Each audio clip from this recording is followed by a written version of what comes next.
On the heels of winning their third PSAC baseball title, Seton Hill now serves as the host for this part of the NCAA Atlantic Regional here at Seton Hill University in Greensburg. Sean Myers joined by Bubba as we welcome you to Griffins on Deck, powered by Bowser. Visit powerofbowser.com 24 hours a day and 7 days a week. Seton Hill riding high. They are 44-10.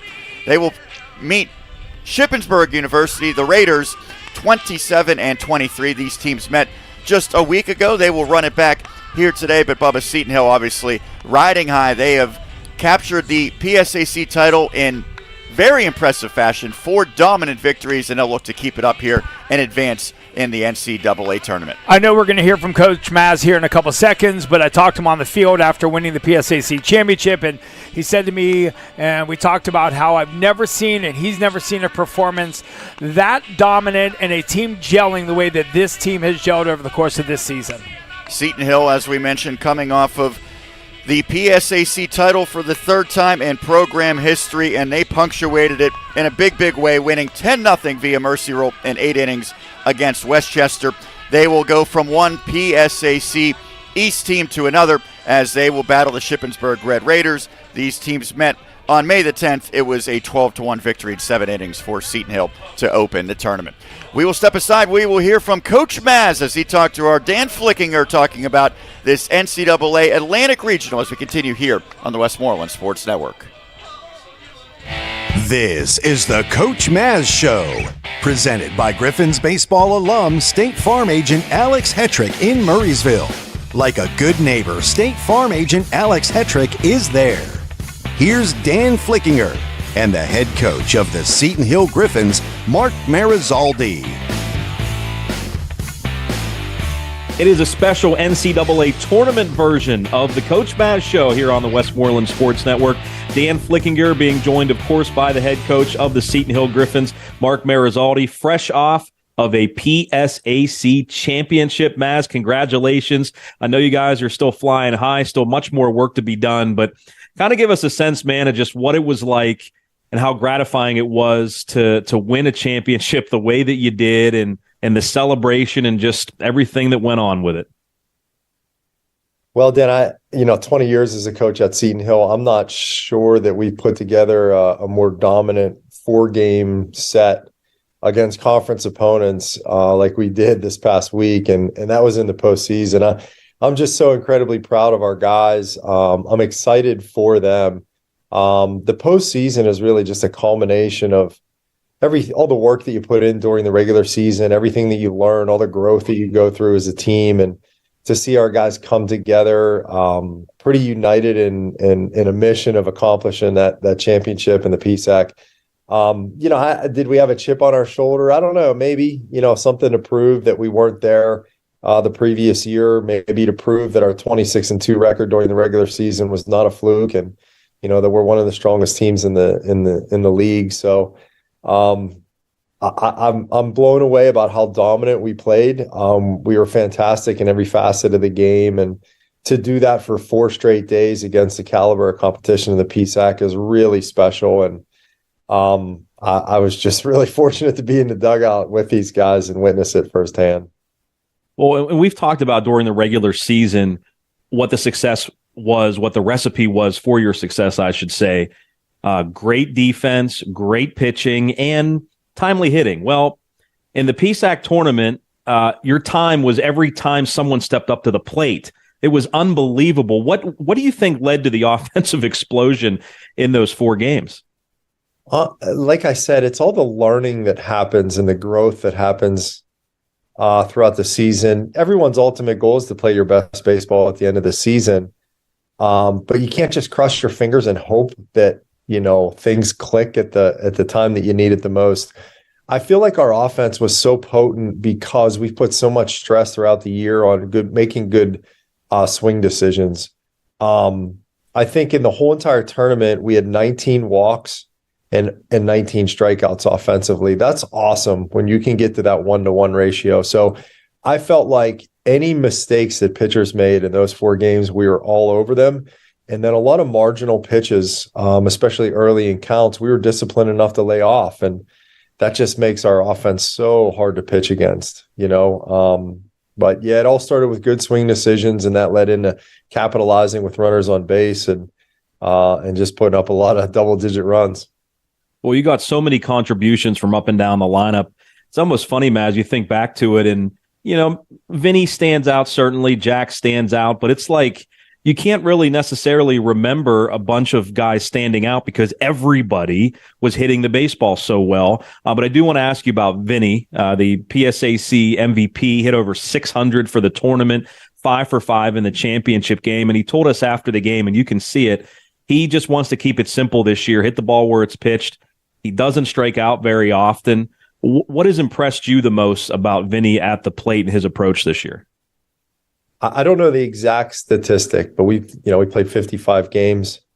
I could probably count on 2 hands or less how many times he swung and missed at a pitch.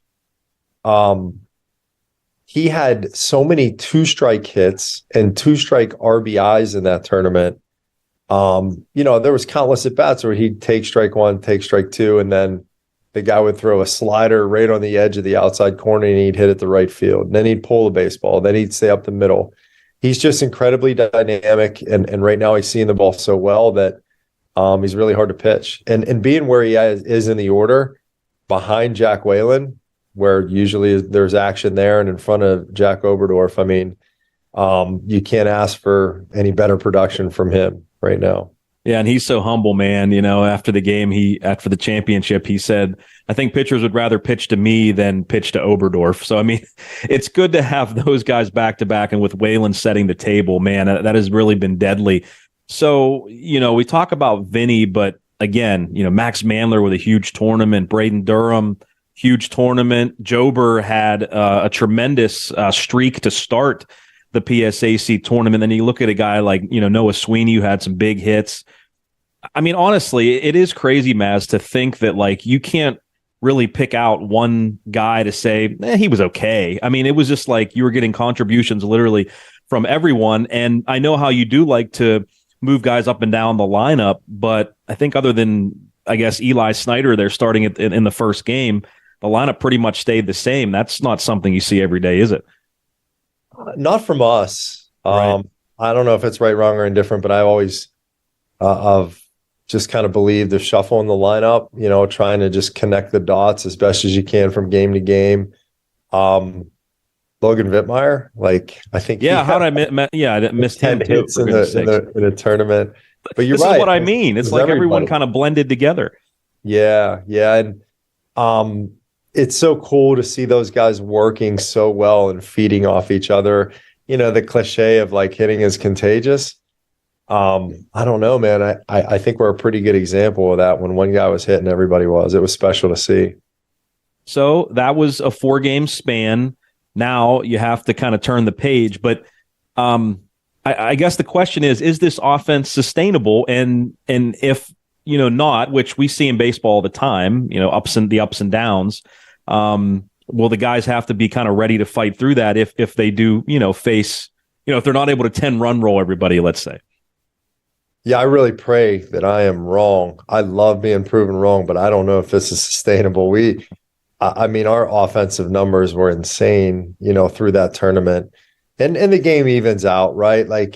It just came easy to us last week. And the week before, it was tough. I think we went up to Erie and scored 2 runs in a doubleheader the weekend before, and had to really battle on the heels of a big Jack Oberdorf day just to split with Mercyhurst the week before. So it can come and go so quick on the offensive side, and that's why I think they say pitching and defense wins championships, and I think that's why you can have some explosive weekends offensively, but it can disappear. You run into a couple of good arms.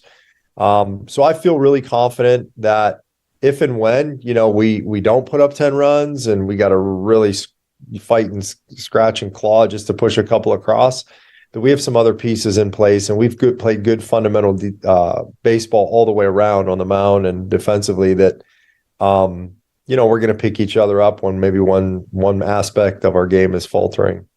So from a team standpoint, Maz, I know one of the goals is to win the PSAC West. You did that. Win the conference championship. You did that. But again, that's not your ultimate goal. Every year you say it's to win a national championship, and you have to win the Atlantic Regional. So how do you guys kind of come off of this high and then go back to work and turn the page? And was there discussions, early in this week to do that? There was, a couple of things. One, we expect to be here. And there was discussions all year long about just not, checking off one box at a time. We have specific goals that we have visited and revisited every week throughout the season. We've been fortunate to, like you mentioned, achieve some of those goals, but this is where the road ended for us last year. We have a lot of guys on the team this year that don't forget that grueling day out at Westchester where, everything came to a screeching halt and our season ended. I think there's a very strong desire to make sure that doesn't happen again this year and we go further. So the combination of, learning from our past failures last year, the regret of not advancing to a super regional last year, just we have a group of guys that's totally committed to achieving goals that they've set for themselves. So I'm very hopeful that, these guys will continue to make the most of the opportunities they're creating and hopefully we keep this thing going. Well, before we talk about the excitement of hosting a regional, I guess I have to get to the elephant in the room here, which was the selection of the seeding for the NCAA Atlantic Regional. I think going into the PSAC tournament, talking with you on the air, off the air, talking with guys like Jason Green, the kind of hope was, hey, let's solidify at least the number 2 seed here because Charleston and East Stroudsburg were certainly kind of battling Seton Hill for that. And you win a couple of games. Millersville loses the first game to IUP. Charleston loses to West Liberty. In the Mountain East Conference, East Stroudsburg loses. So now you're feeling pretty good. You lock down the number 2. What do we have to do to get the number 1? And it seemed like a lot of people thought after you went 4-0 that you guys would get the top seed. Unfortunately, that didn't happen. What was your reaction to that? And do you guys use that as motivation, or do you just not even talk about it? No, we did talk about it a little bit. I was just really disappointed for our players. I felt like this is something they wanted, they went after, and they proved that, they were at least deserving of consideration for that number 1 seed. One thing being on that committee and being part of regional selections over the last 12 years, it's been said that every game is equal, right? A game that you play in February counts as one game. A game that you play in the conference tournament in May counts as one game, and they're all the same. So I think, from an outsider's perspective, people could say, well, Millersville lost a game and Seton Hill won 4, therefore, and it really doesn't work that way. It's purely based on numbers. And when you look at the numbers that are published, I believe there's 6 categories. And Millersville has an advantage in 4 of them, and we have an advantage in 2. Now, a lot of those categories are extremely close, could be considered a wash, and then you have to take a little bit deeper look at some of those numbers. Obviously, we didn't play Millersville head to head, so there's no tiebreaker there. But there's some common opponents between us and them, and I think their record against common opponents was 8-2, and ours was 18-2. So I thought that was a big enough difference to separate us. But me personally, I think a little bit disappointment is that in our last 40 games, we've been incredible. There's been nobody that's been close to the success level as us. So I think the blemishes on our record that may have put us into that 2 spot was the games that we lost early in the year, which were against top 25 teams. We lost 4 games in 1 week in Florida, which was 2 months ago, all to out of region teams that are nationally ranked. And I feel like at the end of the day, that may have hurt us from getting the number 1 seed. However, I think it really helped us. Without playing those outstanding teams early in the season, we may not have gone 37-3 in our next 40. So at the end of the day, we are just thrilled to be able to host a regional. Does the seed matter? At the end of the day, it doesn't. We get to welcome our fans to Seton Hill for the first time for an NCAA postseason tournament. And that's so awesome. And after we win this round, if they tell us we got to go somewhere else, then that's what we'll do. Our guys are determined to check off their goals, and wherever we have the opportunity to do that, we'll do it. Well, that was going to be my next question. Talk about the excitement level and, of course, the process, that the administration had to go through, including you and guys like Jason Green and athletic director Chris Snyder and Chris Cook and everybody, the process you had to go through in order to host it and make sure everything jived with the NCAA.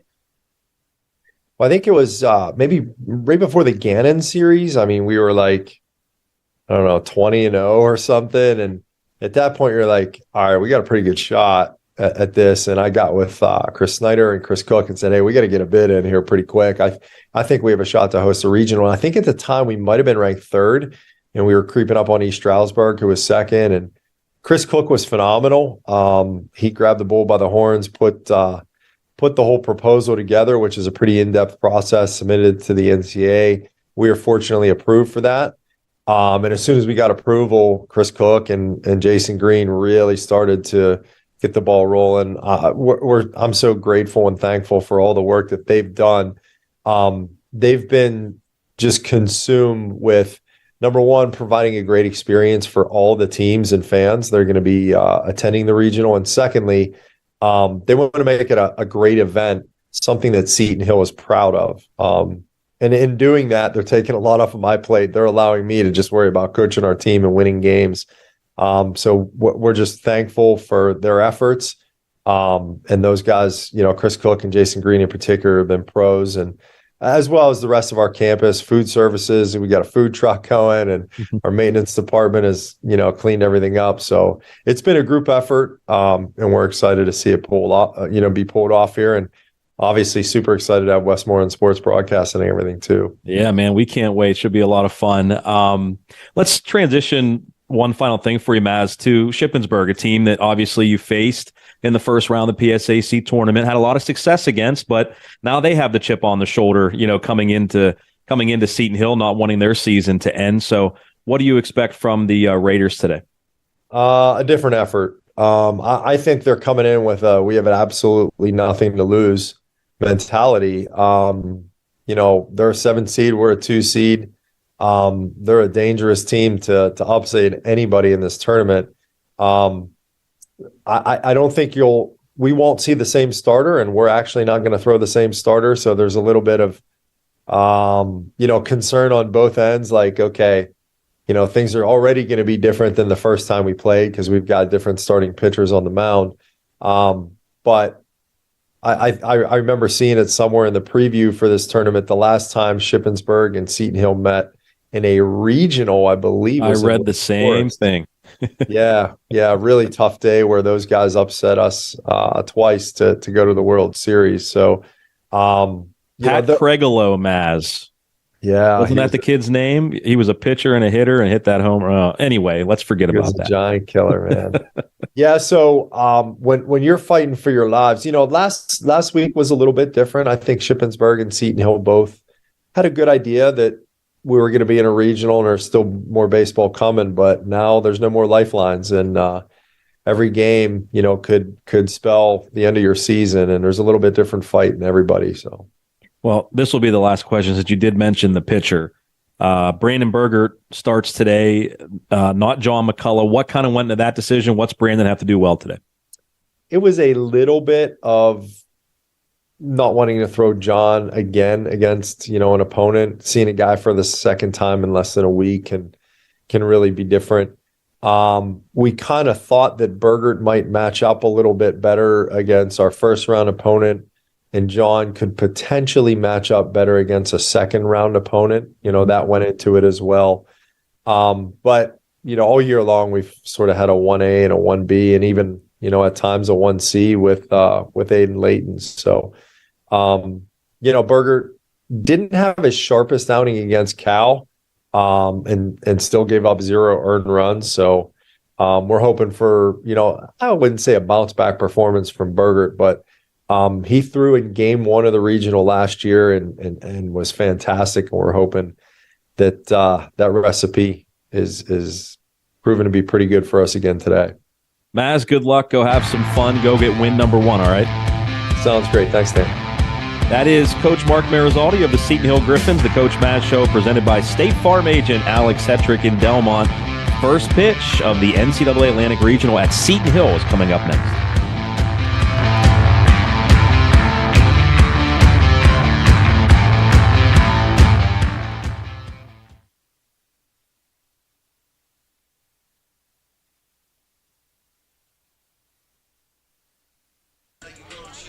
Just about set to get game one of this tournament underway here on the campus of Seton Hill University. Sean Myers joined by Bubba. We appreciate Coach Maz has always taken the time, and I know he is a lot to be happy with the incredible season that his team has had. They've just captured their third PSAC title.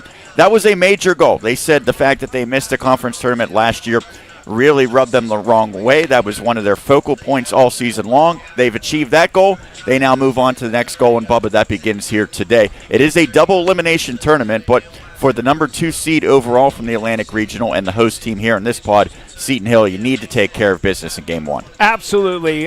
Coming as obviously the number 2 seed in the region, but the number 1 seed in this pod, it gives you an opportunity to hopefully go against the lowest seed in this pod. And this is a team that we have seen twice this year, winning both contests. We won earlier in the season when we traveled across the state to Shippensburg and got a 6-2 victory. And, of course, the 7-inning, 10-run roll in the PSAC tournament. But, something I say this all the time, one of the things you always have to be careful about is after you check one of your big boxes, how do you stay up to continue? And that's what the Seton Hill Griffins have to do starting right now. And for Seton Hill, obviously, they've been able to get to this point and beyond previously, making it to the College World Series as recently as 2021. This is mostly a new group, but there were some key contributors, obviously, on that team who are still here in 2023. Just to clarify the seeding, it is a little bit confusing because there are 7 teams in the Atlantic Regional divided amongst 2 pods. This is the 4-team pod, so number 2 Seton Hill against number 7 Shippensburg, and then later today at about 2:30, it'll be number 3 East Stroudsburg, number 6 Mercyhurst. So seeds 1, 4, and 5 are in the other pod out in Millersville. Millersville getting the number 1 overall seed. Certainly some thought that Seton Hill had an argument for that. That's not the case. They will face instead Shippensburg here today. Carter Hines is leading off. And the first pitch is sent foul and out of play.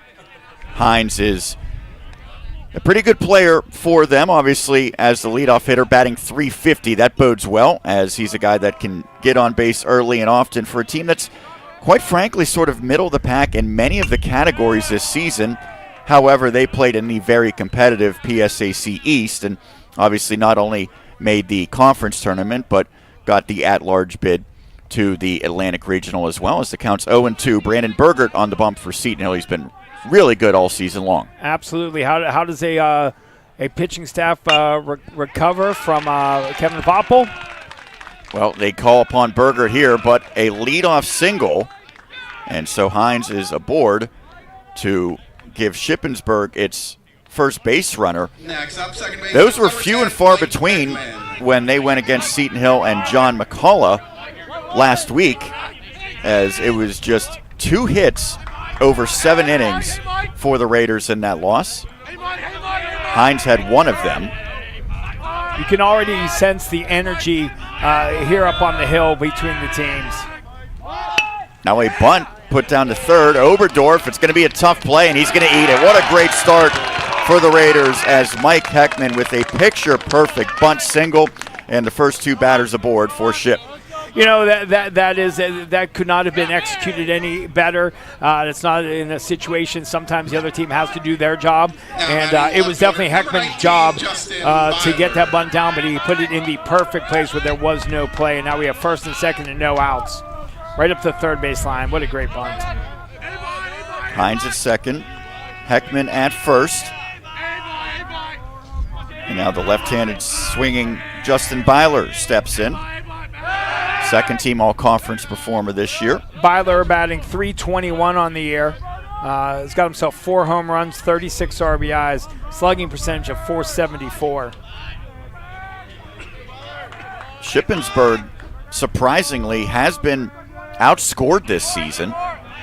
They have a .283 team batting average as that offering misses. We mentioned that number went down a little bit with the great job that John McCullough did against them in the opening round of the PSAC tournament.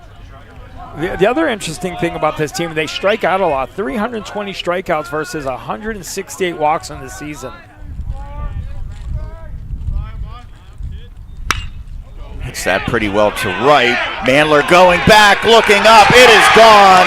A 3-run homer off the bat of Justin Byler, and 3 batters in. The Raiders are up.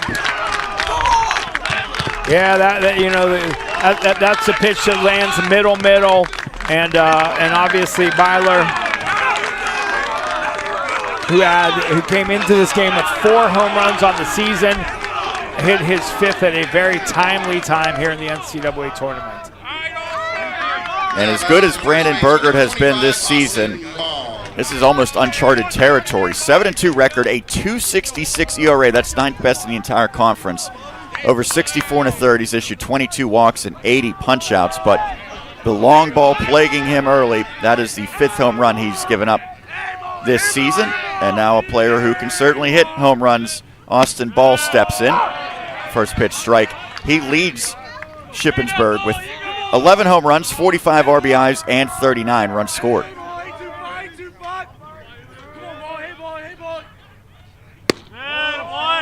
That pitch misses inside. Berger working the inside half of the plate. You know, the key to now is he's got to settle down. He's got nobody on. He's got no outs. He's got to start all over. It's a very hard thing to do, but as a pitcher, you have to have short-term memory loss. You got to reset. I mean, because you got a job to do. Even though you're down 3-0, you got to find a way to forget that.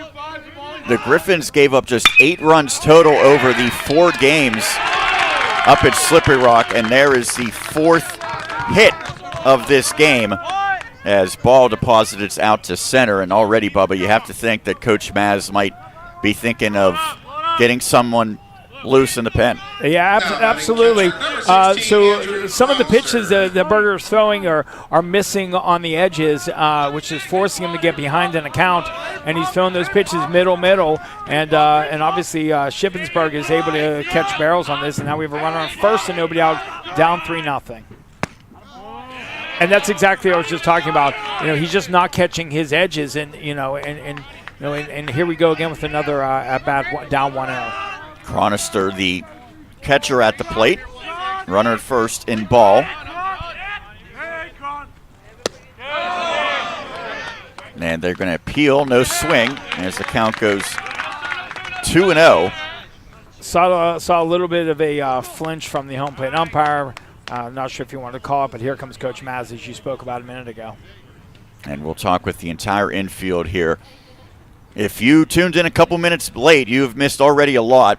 Leadoff single, a bunt single, a 3-run homer by Justin Byler to put Shippensburg up 3-0, and then Ball keeping the ball rolling with a single out to center. First 4 batters have all reached for Shippensburg, and the number 5 batter, Chronister, ahead 2-0 against Brandon Burgert. It is certainly a notable decision to go with Burgert here. He's been so good, obviously a first-team all-conference guy, but it was John McCullough who got the opening start in the PSAC tournament, so they've kind of changed their path a little bit in that regard. Well, it makes you wonder if Coach Maz or Coach Martin were discussing it and saying, okay, let's give them a different look since they saw him. You know, just like any given day, you know, when you're playing in a game, you know, first time through the order, second time through the order, third time through the order, you make adjustments.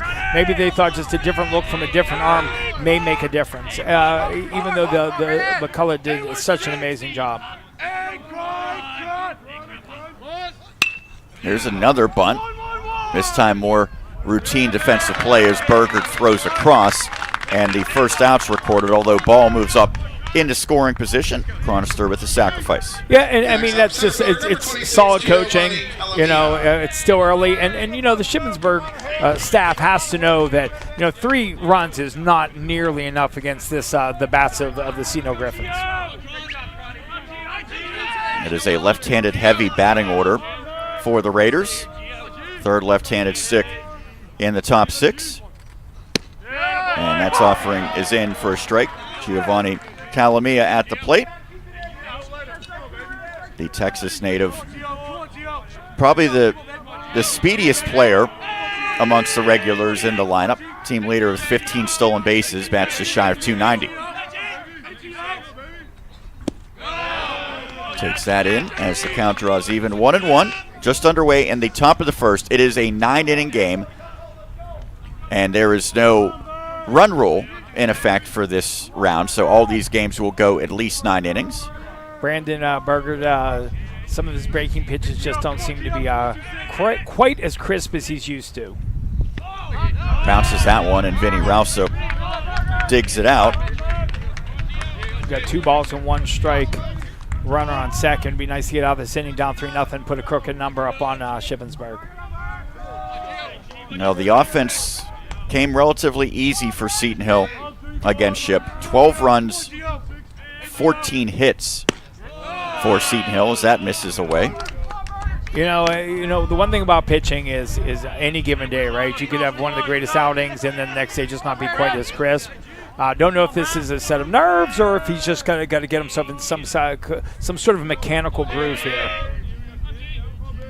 Runner at second, just 1 out. That's hit through on the left side, and quickly up with it is Sweeney. He'll fire it back in, but runners at the corners as the Raiders continue to have success. That is their 5th hit of this opening inning. First and third, 1 out. I would not be surprised if we see Shippensburg put on some type of steal to try to force the run home from third while Herb is still at the plate. I don't see anybody warming up quite yet or getting loose in the bullpen for Seton Hill. And the runner at first, Calamia, I mentioned, is the top base stealing threat. 15 stolen bags to this point.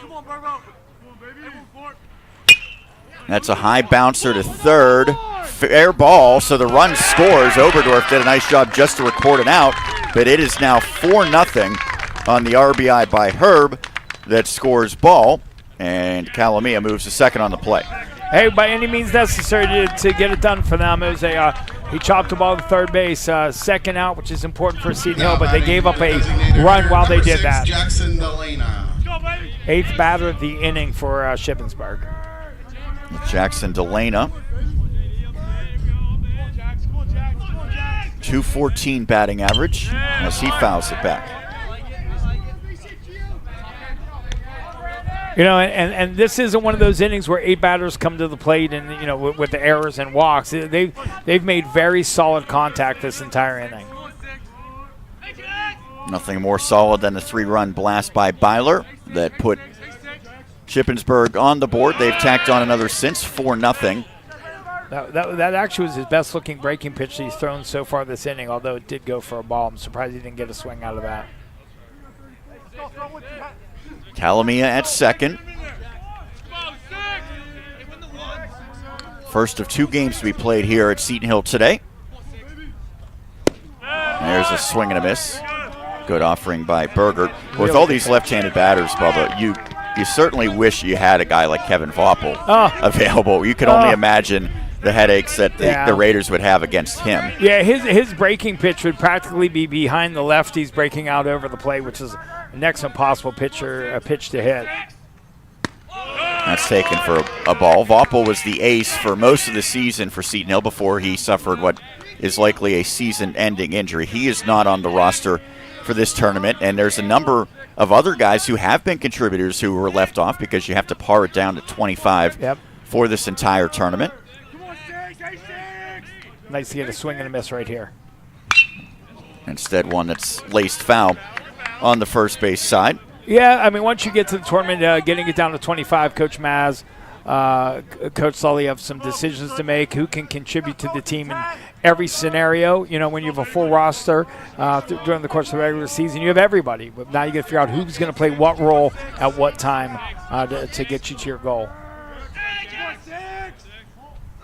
2-2 up high, ball 3 as the count runs full. Shippensburg has already put up more offense in this first inning than they did in the entire game in the PSAC tournament loss to Seton Hill. The payoff, foul back. Yeah, with Shippensburg, it's interesting. from the first game where we saw them a week ago, it looks like their coaching staff said, okay, we're going to do one of two things. We're going to hunt fastballs, and we're going to be patient on anything that isn't, because that appears to be what they've been doing, and so far that strategy appears to be working. You have to wonder if maybe they thought they would see McCullough again. True. Good point. Another 3-2 pitch, and instead Berger steps off, throws 2 seconds, so no disengagement because he did throw the ball. As Delana remains at the plate, Antonio Falvo, the number 9 hitter, is on deck for Shippensburg. And we have a 4-person umpiring crew today, with obviously behind the plate, first, second, and third. Love to see that. Me too. Called strike 3, outside corner, and Berger gets a much-needed strikeout. However, 4 runs come across, 5 hits in the inning, and 1 left on base. And so it's Shippensburg 4, and now Seton Hill coming to bat. Let's take a look at the batting order for Coach Mark Marizaldi, the one and only coach in Seton Hill history. Leading off, number 1, center fielder Jack Whalen, the PSAC West Freshman of the Year. Following him is the PSAC Tournament MVP, and Vinny Rausa, the catcher, wears number 35. Then it's number 50, Jack Oberdorf at third base. Logan Vittmeyer, the first baseman, bats cleanup. He wears 15. Max Mandler, number 5, is playing in right field. Number 6, Owen Sable at short. Then it's designated hitter Braden Durham wearing number 4. Joe Fedor at second base, number 12. And number 7, Noah Sweeney in left, round out the batting order. Whalen, Rausa, Oberdorf, Vittmeyer, Mandler, Sable, Durham, Fedor, Sweeney. That is the batting order that will face Jackson Lobianco. He's got a 4.60 ERA, 3-3 on the season. He's had 15 appearances. He started 6 of those 15 games, had 1 complete game, pitched 47 innings. It's interesting because when you look at the amount of innings pitched, there's at least 3 other pitchers that have pitched more than him. So maybe they were taking a chance and going with a fresh arm today with somebody that didn't have as much mileage on it. He's given up 27 runs, 17 walks to only 17 strikeouts. Noah Nabholz got the start for Shippensburg in the loss against Seton Hill. He has a record of 7-5 and is the team leader with over 80 innings pitched. But Lobianco gets the start today. He's throwing to number 16, Andrew Chronister, the catcher. Number 3, Antonio Falvo's at third. Carter Hines, number 7, is the shortstop. Mike Heckman, number 10, at second. Austin Ball, number 25, is at first base. Left to right in the outfield, number 19, Justin Byler. Number 26, Giovanni Calamia. And Bryce Herb, number 14, is in right. Now the onus shifts to Seton Hill offensively to do some damage here to try to claw back in it as the first pitch, a ball to Whalen. Jack Whalen, a freshman, who's just unbelievable to be playing at his level as a freshman at this high level of baseball. And obviously the first batter. Shippensburg, once again, they use a wristband to collect all of their pitch signs. Whalen deposits that into shallow left center, so a good start for Seton Hill offensively with the freshman aboard. And once he gets aboard, Bubba, you know what's on his mind, and that's swiping a base. Absolutely. I mean, unbelievable athleticism, unbelievable speed, 45 steals on 49 attempts this season. And then here comes Vinny Rausa. And what can you say about the season that he's had? I mean, other than he is a player that has basically done it all. His bat in the field and his leadership on the bench has just been overwhelming.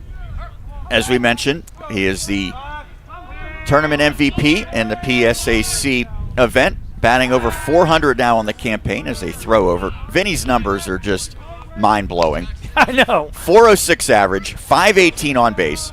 That is the highest mark in the PSAC. The batting average is second. 522 slugging, 53 runs, 40 RBIs, 35 walks, which is tied for fourth most in the conference, just a dozen strikeouts, and to boot, 28 steals. The number that makes that mind-blowing to me, everything you said is that he's had 180 at-bats and has only struck out 12 times this year. I mean, if the purpose of being a batter is to put the ball in play, he's a great example of making things happen by putting a ball in play as often as possible. Oh, very close, and Ball can't believe that Whalen was called safe. He was pretty adamant in his reaction. Got a great vantage point here. Ooh. From our angle, I don't know. I'll call him safe. That misses. That was our videographer, Jack Reidenauer, getting the shot there. Multi-talented. He's going to be doing some broadcasting throughout this tournament as well, but we got him over there working the camera, and our producer making it all come together is the incomparable Dan Flickinger.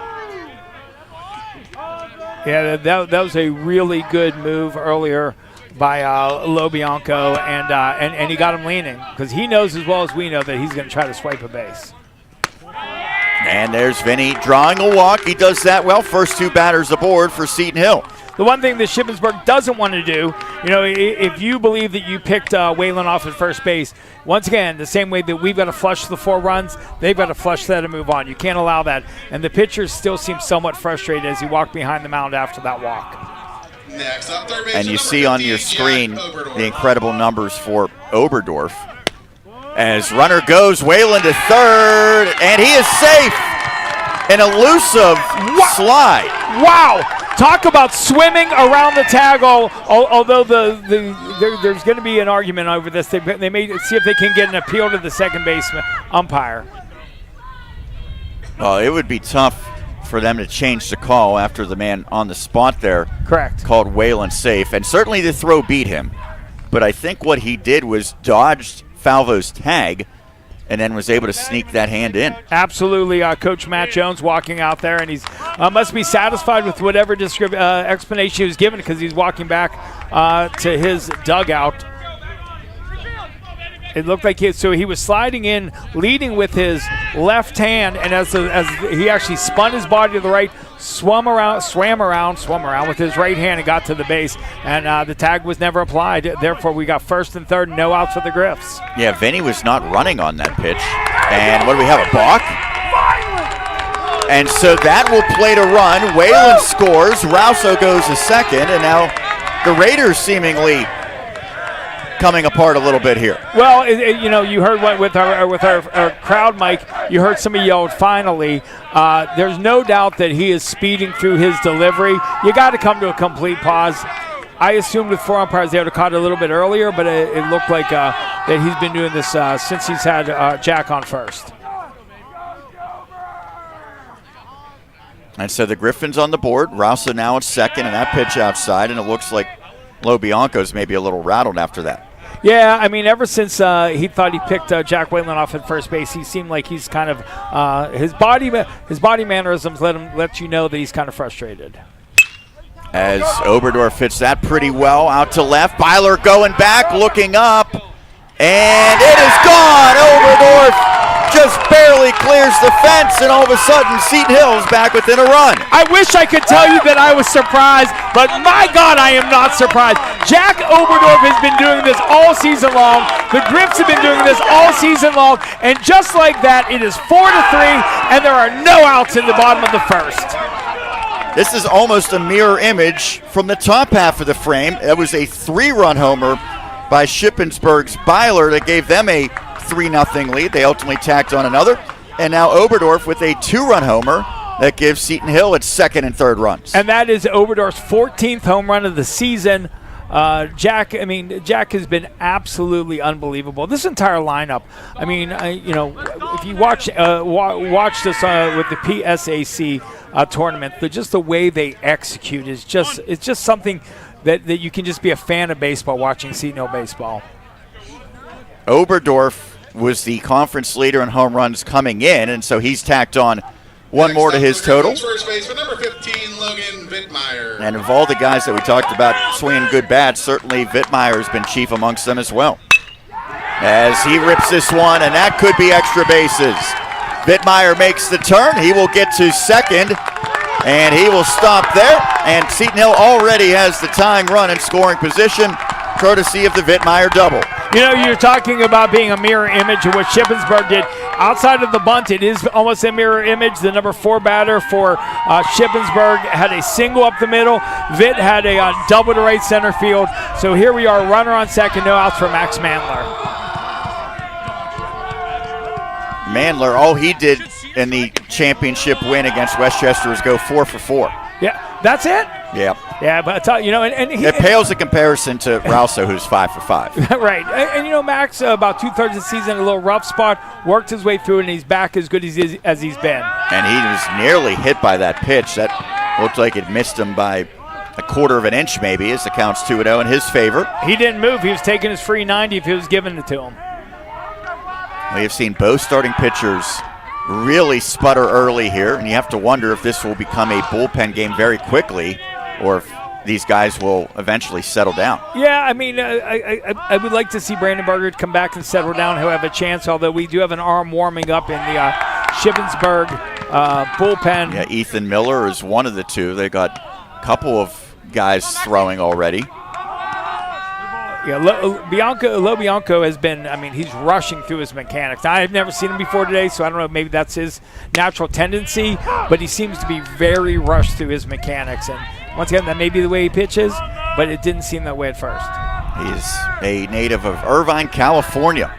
Long way over to the eastern side of Pennsylvania as ball 4. Mandler is aboard, and the first 5 Griffins have all reached base, and now Chronister, the catcher, is looking to his dugout, maybe wondering if a timeout might be forthcoming.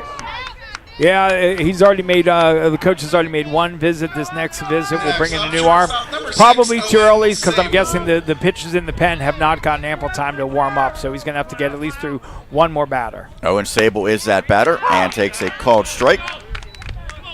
Sable, who was a big part of that run to the College World Series a couple of years ago. Batting .318 on the season with 179 at bats, 11 doubles.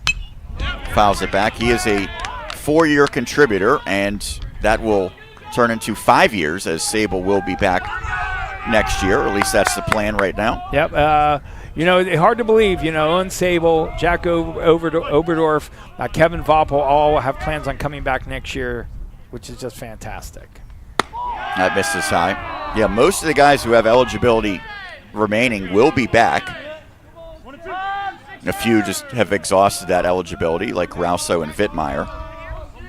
Vittmeyer, 4 years at Marietta, 1 year at Seton Hill. 1-2, and that is ripped, and it is a foul ball. Wow. If that finds the line, that's probably 2 runs that are going to come home. Absolutely. And from my angle, and here's the replay. From my angle, it literally looked like it was going down the line at the very last second.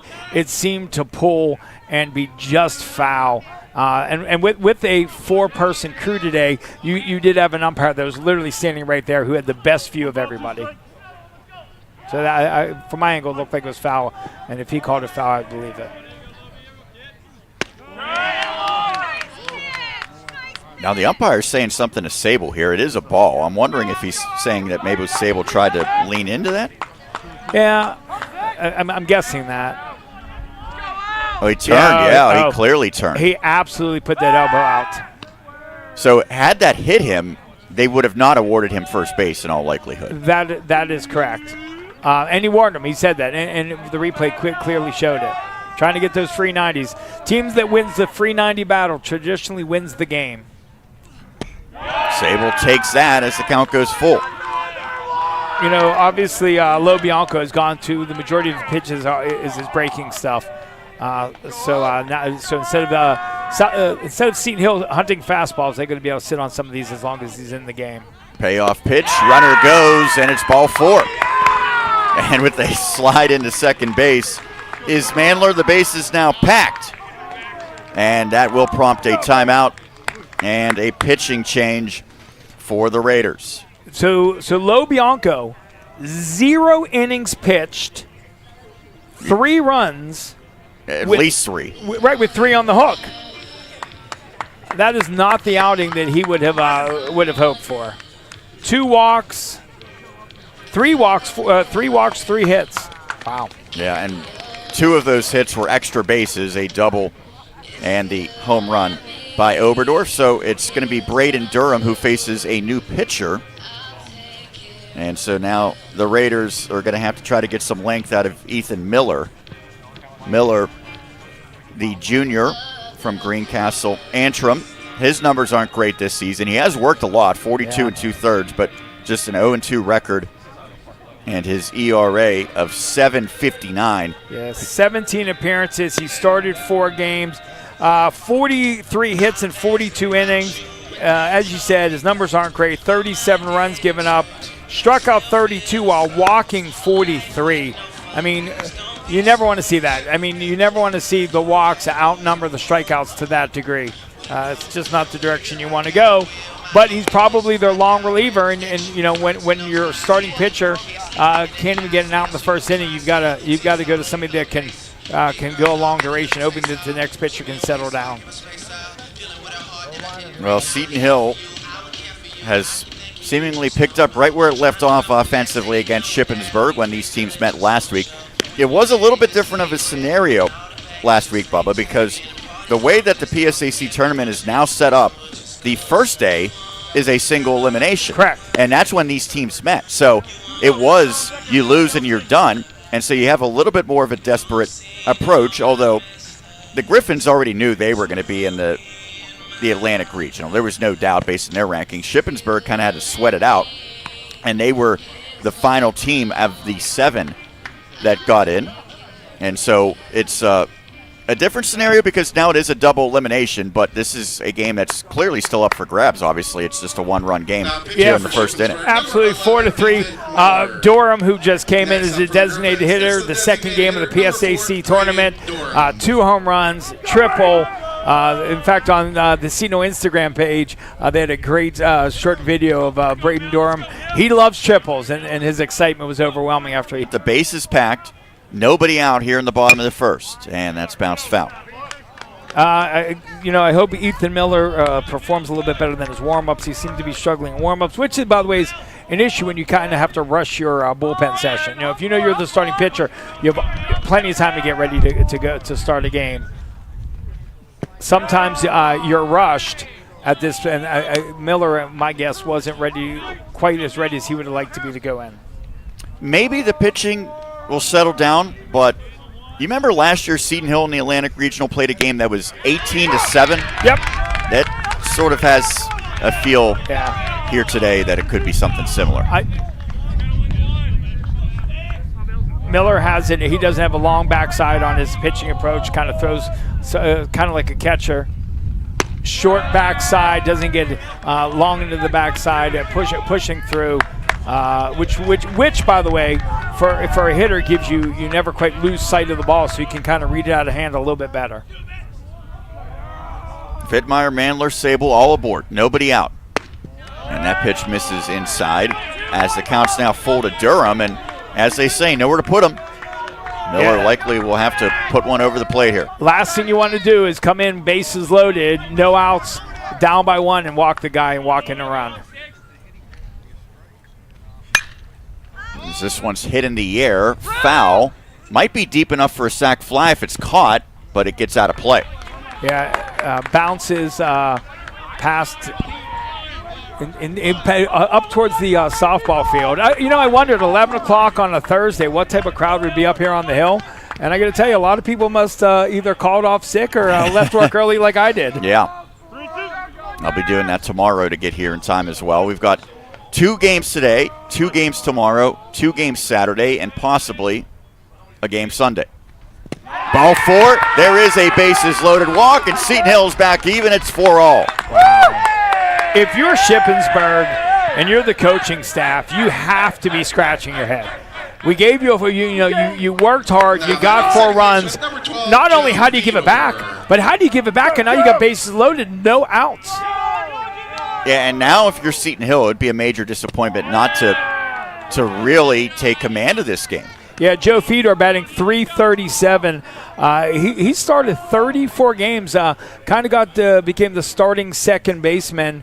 I'd say around halfway point of the season. And once he took the position, he hasn't given it up. Yeah, there's been some moving parts, and he's hit by a pitch that will bring home another run. And so that hit by pitch is brought to you by DBAT Pittsburgh South, America's premier indoor baseball and softball training academy. Now open in the 4-1-2. Seton Hill, another batter reaching without putting a ball in play. They've drawn 4 walks, and now a hit batter makes it 5-4. Yeah, I mean, this is a worst nightmare for a team. free 90s. I've said it probably 4 times already. Sweeney, the only lefty in the starting lineup, fouls this one out of play. The team that usually wins the free 90 battle usually wins the game, and you never want to give up this many free 90s in an inning. That's inside. I mean, you're not even, not that the Griffs wouldn't hit the ball because we do hit the ball, but why would you give this many free bases up? It's just not what Shippensburg wants, I'm sure. There's ball 2. Well, if you're Sweeney, you don't want to swing at anything outside of the zone here, obviously seeing how this inning's played out.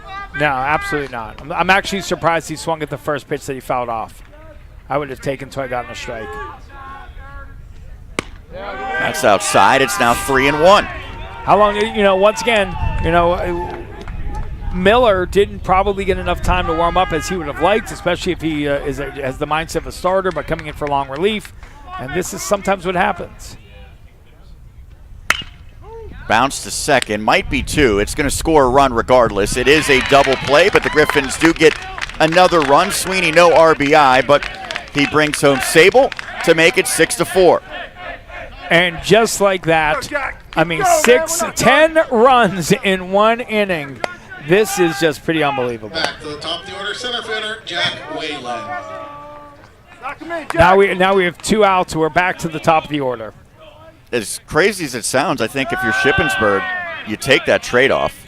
Yeah, absolutely. You do take that trade-off. You desperately needed outs after not getting any through the first 8 batters. And then we got to change our scorecards. That's bounced past the third baseman. Hines, long throw across. Not in time. It scores another run as Durham comes home, and the Griffins are now up 7-4. Yeah, that's huge. Jack Whalen's speed absolutely got that. Third baseman laid out for it. Couldn't get a glove on it. Shortstop was deep in the hole. Hard throw with Jack Whalen's speed. Just not a lot of a chance, although the shortstop really did make a great position. He had great body position because he was able to round through that baseball to give himself the best throw across the diamond. There goes Whalen. Hit in a diving stop at first, and now there's no play at first, and Whalen gets to third. Ball did everything he could, but Miller was slow to get there, and then Ball had the ball slip away from him and running, trying to steal a bag. Whalen was already at second. He made the turn and gets to third. And now you've got first and third, and then if you're the coaching staff of Shippensburg, you're now looking, you're like, oh, here comes Oberdorf again, who had that big 3-run home run to get this whole thing started. Third baseman Jack Oberdorf.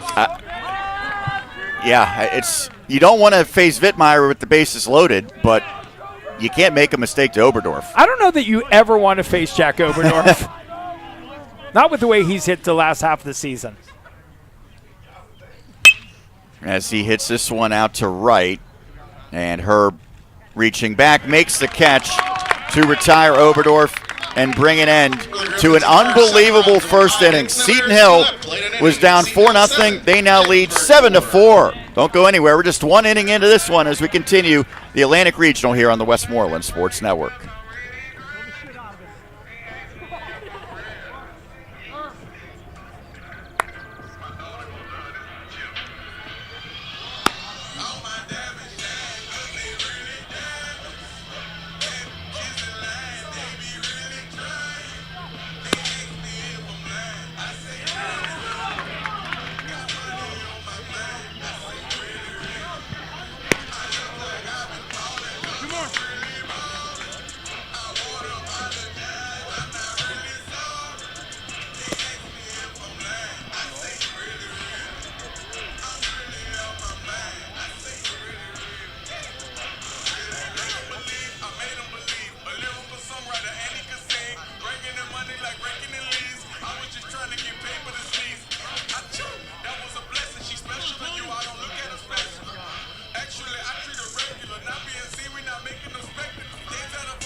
Leading off for Shippensburg in the top of the second inning, third baseman Antonio Falvo.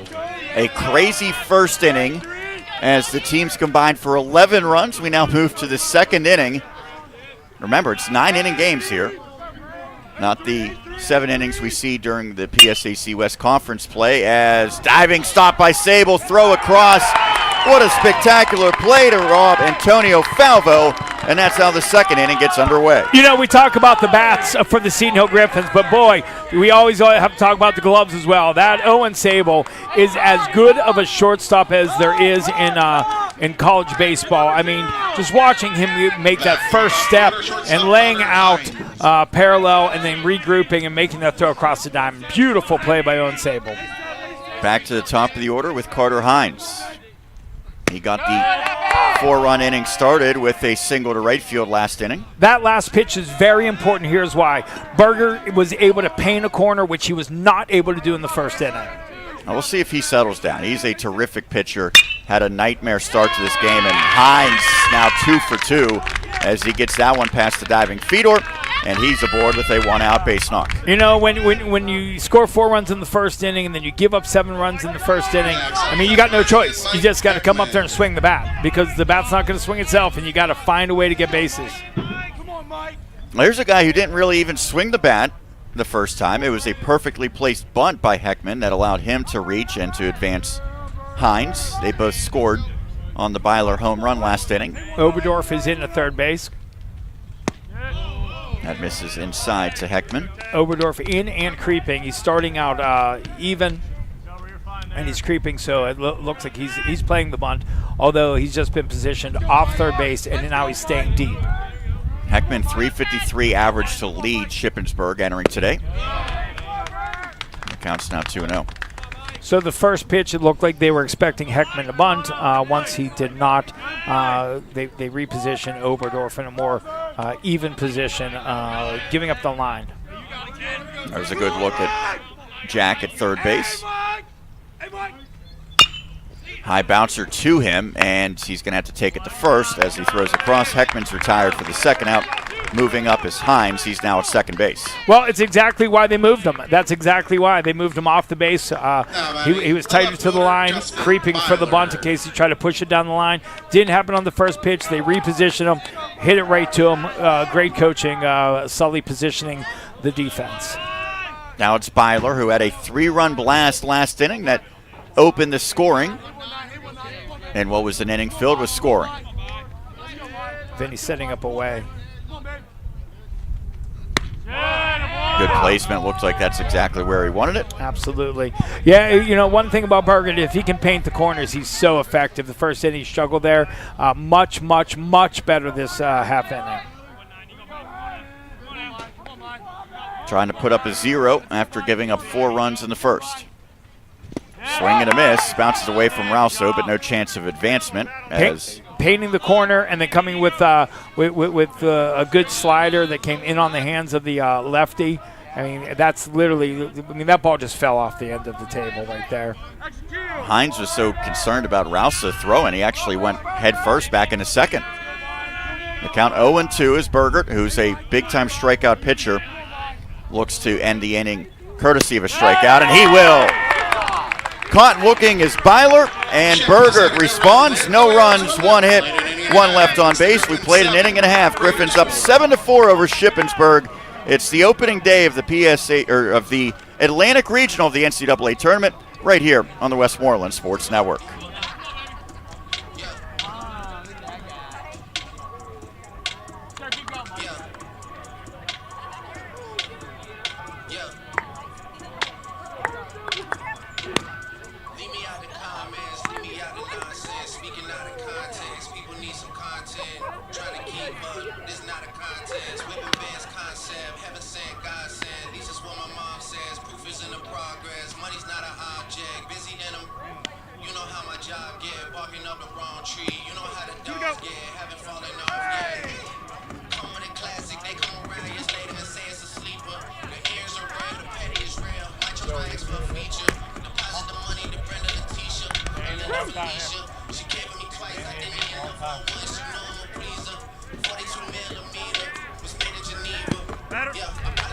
everybody else in.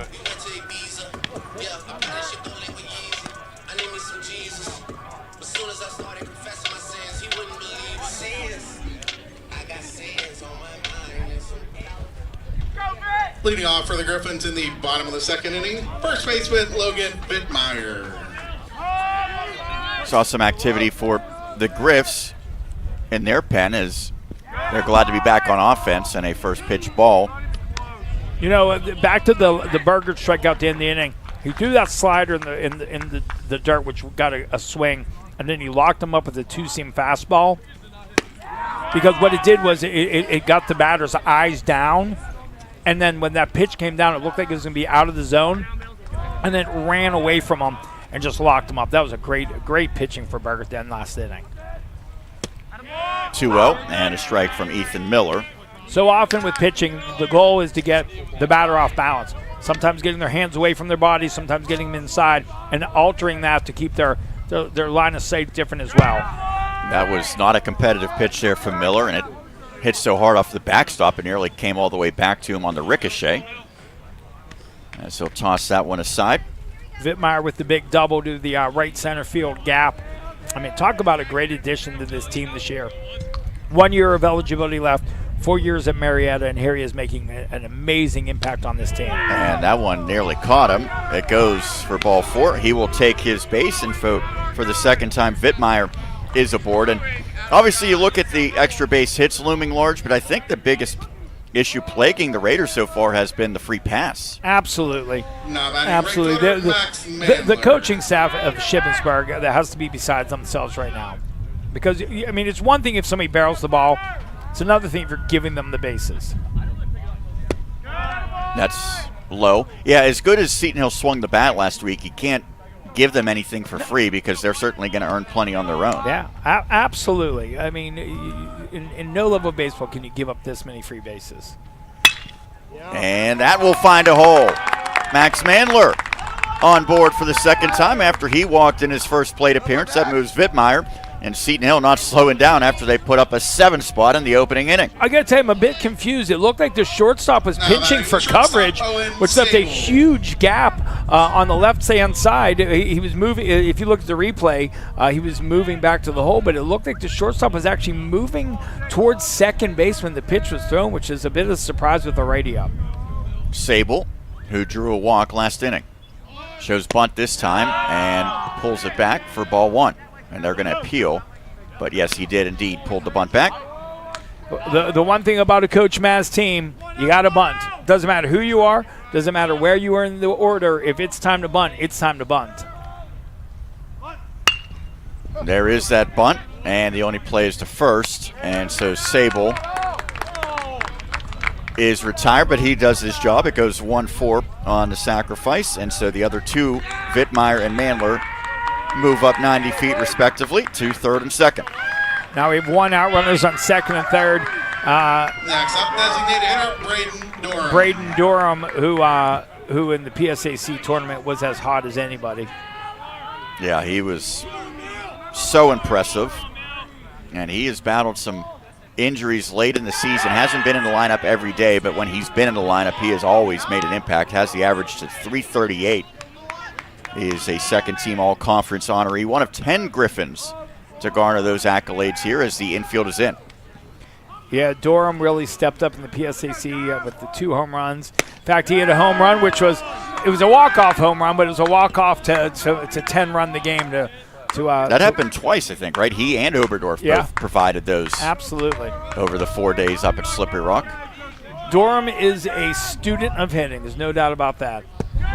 And now he's got a count of 3-0. First base is open. Seton Hill, even early in the season when the Griffins were winning, they weren't doing so with prolific offensive performances, but they found their groove over the past month or so. And I think certainly the peak was what they did offensively in the tournament, as there's ball 4.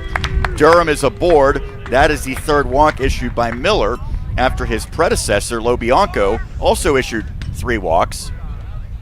Yeah, there's no way. I don't know how long you continue. Matt Jones, the head coach, coming out to make the pitching change. Yeah, he wants the ball, and so Miller goes 1 1/3 innings. 1 1/3.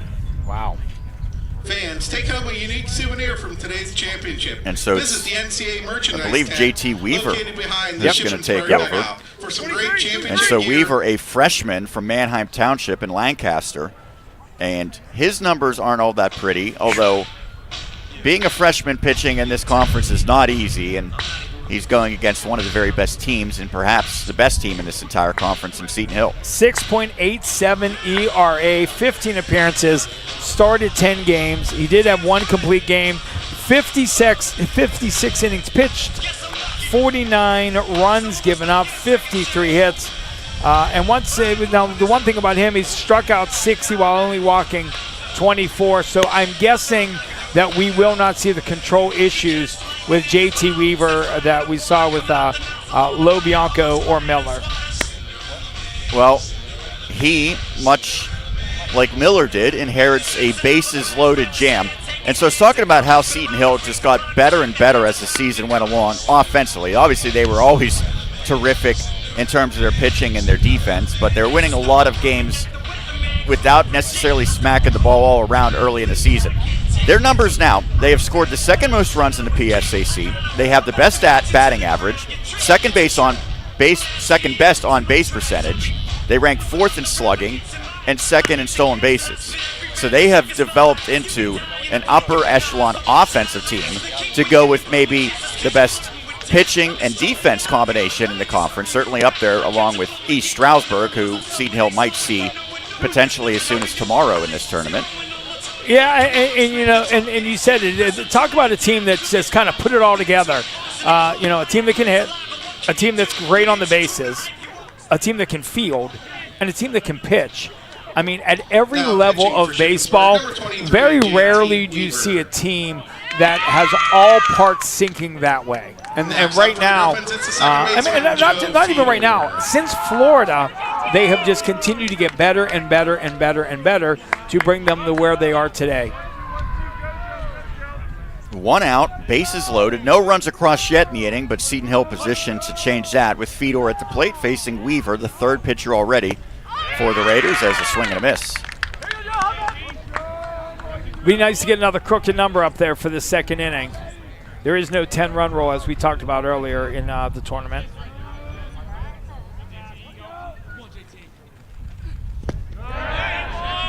Looked like Fedor was able to hold off. They're going to appeal again, and indeed he did not go around, so the count's 1-1. This game is going 9 innings no matter what. Regardless of the score, this game will go 9 innings. Unless it becomes dark before we get there, which maybe at this rate. Swing and a miss. Maybe within the next hour or so they could install some lights. I don't know. Now we still got another good game to follow. We'll have coverage of East Stroudsburg and Mercyhurst. Scheduled for 2:30. I'm thinking that's subject to change at this rate, as that misses and the count's now 2-2. This isn't going to be a short game. Probably not. Nope. No. Got a chance to coach in a WPIAL playoff game yesterday. They went an hour and 50 minutes, beginning to end.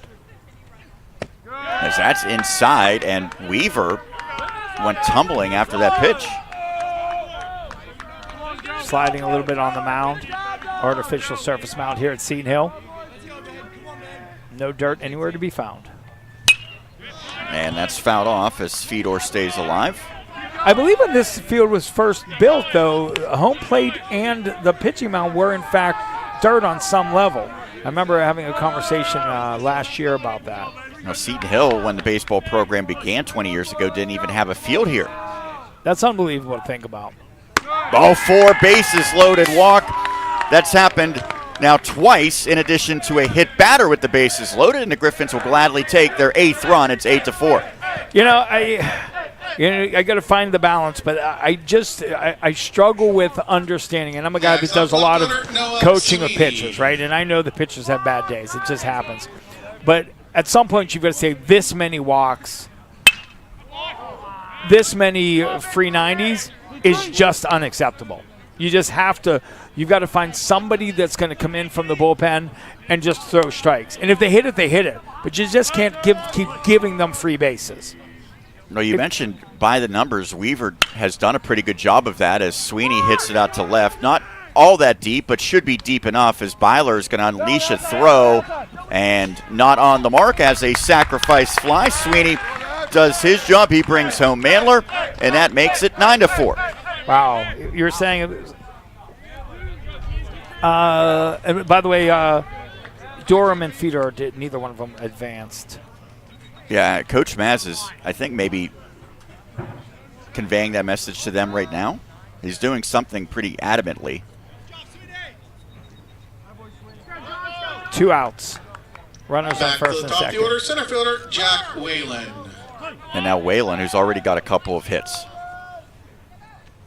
That misses to the freshman, and you often hear about a freshman wall. It never seemed to come for Whalen this year. You ever think that Jack Whalen would be having his 3rd at-bat in the 2nd inning? There go the runners, and they're going to throw to second, and it gets into center field, and that will score a run. And now it gets past the center fielder, and that will score another run. Fedor is going to come all the way around, 2-run score, and the Griffins have put up a 4 spot here to make it 11-4. I got to be honest with you. I know that a lot of teams do it with runners on first and second. Because of the jump, they try to get the runner from first stealing a second, especially in a 2-out situation. I don't personally like that call because of that. For that reason alone, and I get why they do it. I get the reasoning behind it. I've never thought that was a good call, and for the reason you just saw is why I don't think the team should do it as often. And there's ball 4 to Whalen. Risk versus reward. You just saw what happens with that risk. That was a 2-run throw from the catcher. And you never want that to happen, especially in a game like this.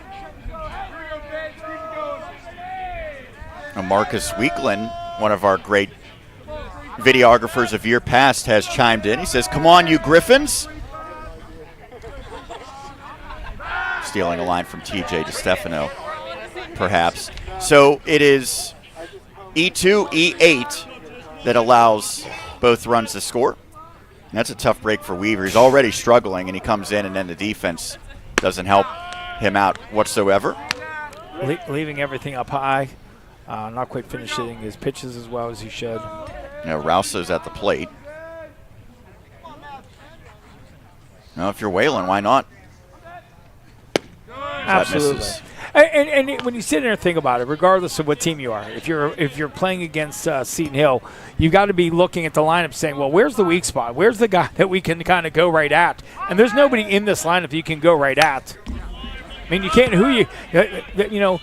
Bottom of the lineup, you're like, all right, just let's not waste any pitches. Let's go right at him and try to get him out. But there's nobody in this lineup. You're like, well, I'm just going to go right at him. There's an easy out. Nobody, and that's amazing. Throw to first. It might be lost now because the score is what it is. You go back to that first inning, and the near pickoff of Whalen and the fact that he was safe feels like a game-changing play as he runs, slides, and he is out. And so that brings an end to the inning. Whalen gunned down, but Seton Hill tacks on 4 more runs in the frame. There were 2 Shippensburg errors. And a couple of errors looming large. We have played 2 innings. It is already 11-4 Seton Hill over Shippensburg in the NCAA Atlantic Regional Tournament here on WSN.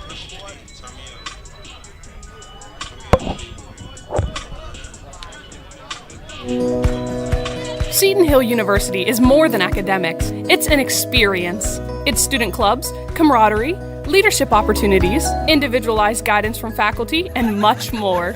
Here, you'll join a community dedicated to transforming the world. With an above-average career placement rate and career services for life, Seton Hill University will support you far beyond graduation day. Start your Seton Hill experience by scheduling a campus visit at setonhill.edu/visit. This is third baseman Jack Oberdorf, and you're locked into Griffins Baseball on the Westmoreland Sports Network.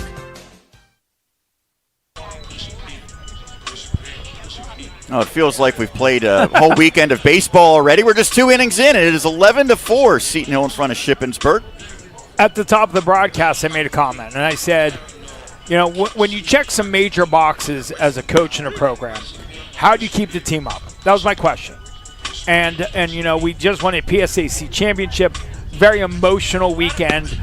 Big victory. One of those big boxes got checked. And I'm not sure the conversations that have happened amongst the team or amongst the coaching staff, but whatever they did to prepare this team to not lose that. And I talked to Eli, and I said, what is it? And he said, we're still hungry. We still need to eat. And they have come out and proven that. They didn't fold when they were down 4-0. They just put 11 runs up in 2 innings. Unbelievable. And now you have to wonder if we're going to see a new version of Brandon Berger, because he was able to put that 0 up last inning after he was really touched up in the first. But he's a darn good pitcher.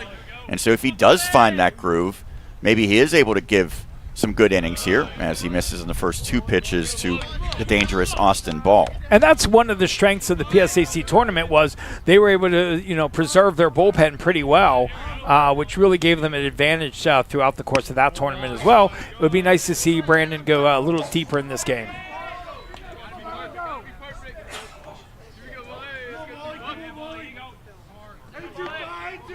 .30 pitch.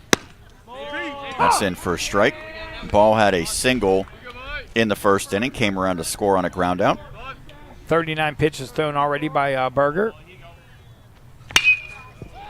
That's hit pretty well at the center, and Whalen going back, and it's over his head. And now it caroms away from him, and Ball maybe had an inkling for 3, but stays at second with a leadoff double. Yeah, he got every bit of that. That's kind of what happens when you get 3-0. You come with that 3-0 pitch down the middle. Now you're still 3-1. You try to paint the edge a little bit more, but where you see, this pitch is literally right at the knees, middle. He's able to turn that ball and lace the ball to right center field for a double.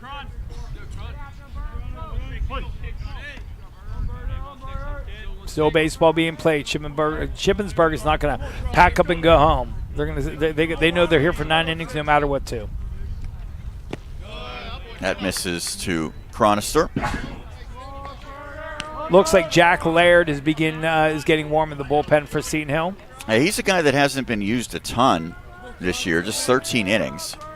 But he did make the 25-man roster for this tournament. Double elimination. Hit to third. Oberdorf will look back the runner. Throw across for the first out. Yeah, hitting the ball to the left side of the infield is not the best decision with Jack and Owen over there. Yeah, and especially with the runner at second and nobody out, regardless of who's over there, you typically want to hit it to the other side behind the runner and allow him to advance. Yeah, you want to find a way to push it to the right side to push the runner to third base, but now we have a runner on second and 1 out. Calamia, who had a single.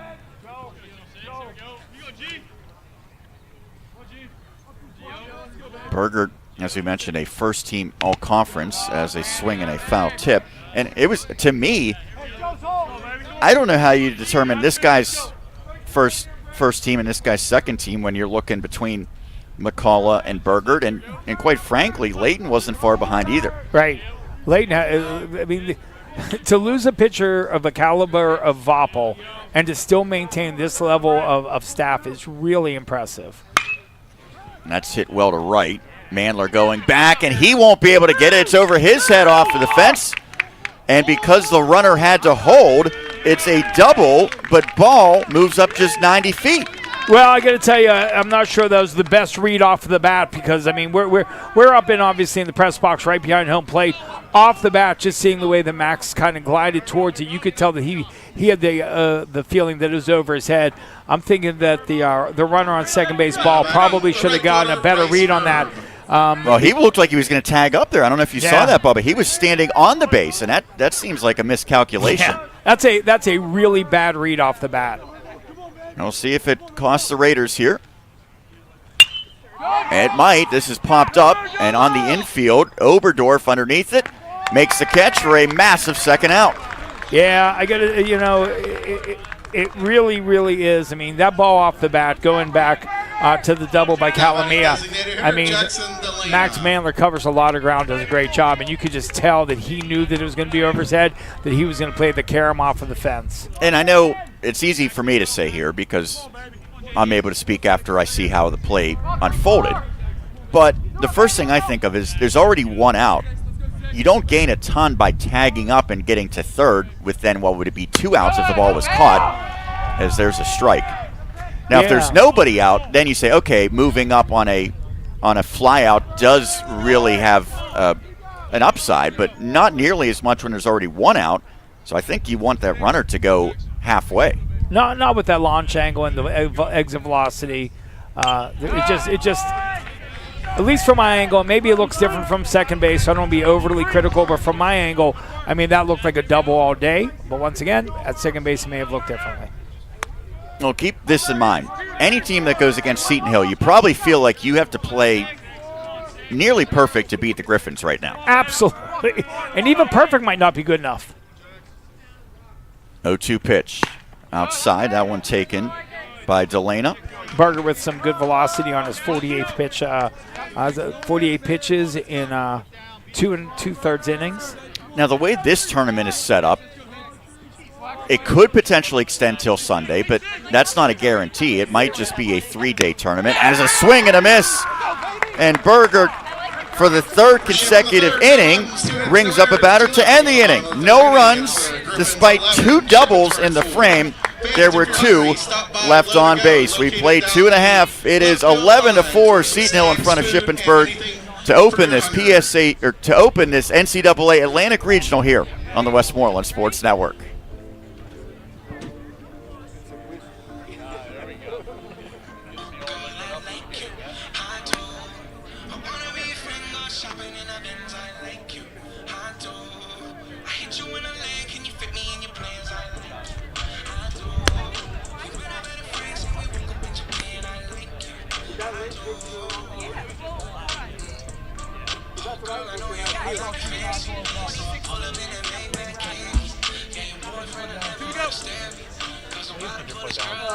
Please get the foot down. Fine.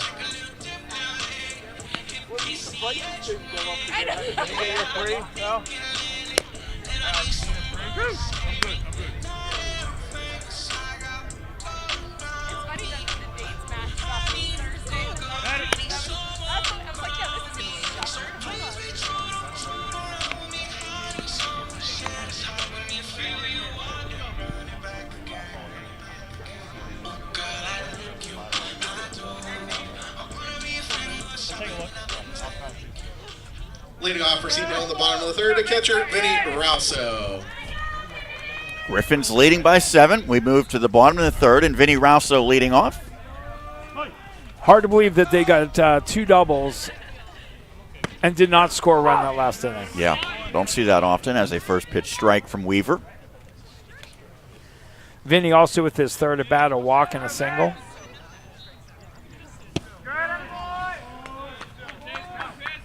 Oh, Rauso just continuing to get on base. That's what he's done all season. He's so much fun to watch. So much fun to watch. He's fun to interview, too. Oh, yeah. Look out over his head. Well, that's a great situation where you say bring that bat down. He doesn't bring that bat down. That ball may be it may end up being a bunt. Oh, if Vinny wasn't 5'7", he might have gotten hit in the head as he hits this one out to right, but a nice catch on the run by Herb. And the Bryce Herb fan club shows their appreciation. That was a nice catch to take potentially extra bases away from Vinny. Yeah, that ball tailed into him. That looked like it was off the bat, like it was going to hit the gap, and then it started tailing and tailed right into him. That was the most excited we've seen the crowd today, I think, so far, as this one's fouled off out of play by Oberdorf. Oberdorf, obviously 1 for 2 home run, flew out to right field to end the 1st inning. Had 2 at-bats in 1 inning. He had a stretch, 11 straight plate appearances reaching, including 10 for 10 during that time, as there's a base knockout to right. Herb couldn't get to that one, and Oberdorf's aboard with a 1-out single. Next up, first base. And I think in that stretch, did he have 3 or 4 home runs? 4. 4 home runs. Yeah, that doesn't happen very often on any level. Had a 6 RBI game against Mercyhurst. That was in the regular season, final series of the regular campaign. As that's ripped down the line by Vittmeyer. Oberdorf makes the turn, and he will stay put at second.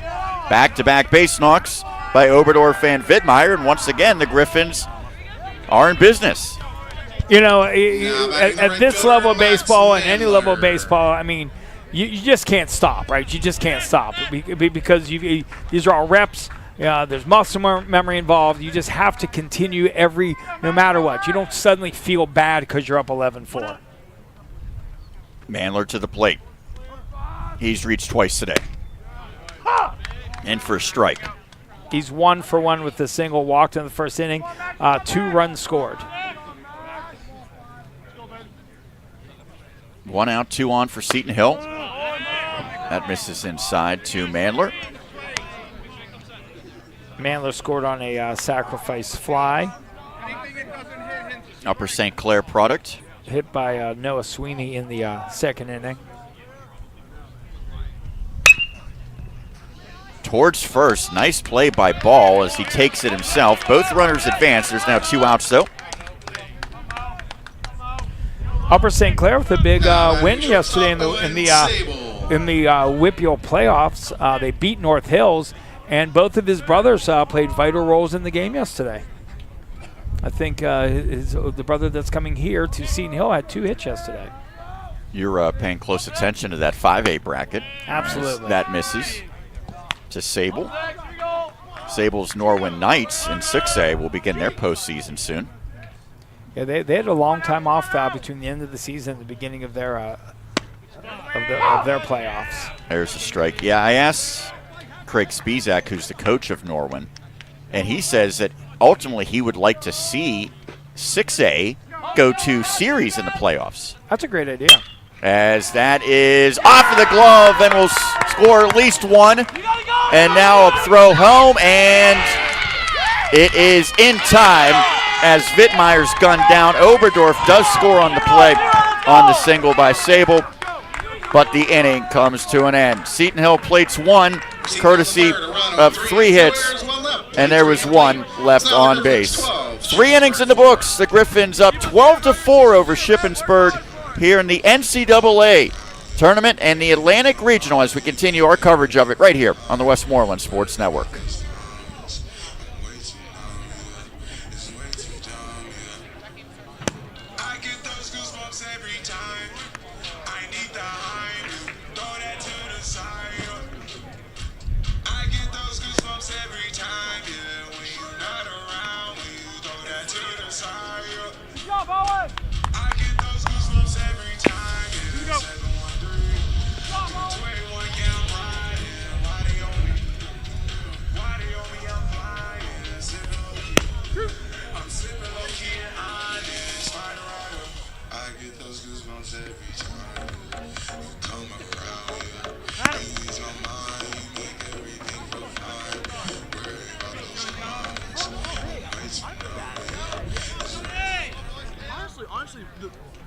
Leading off for Shippensburg in the top of the 4th inning, third baseman Antonio Falvo.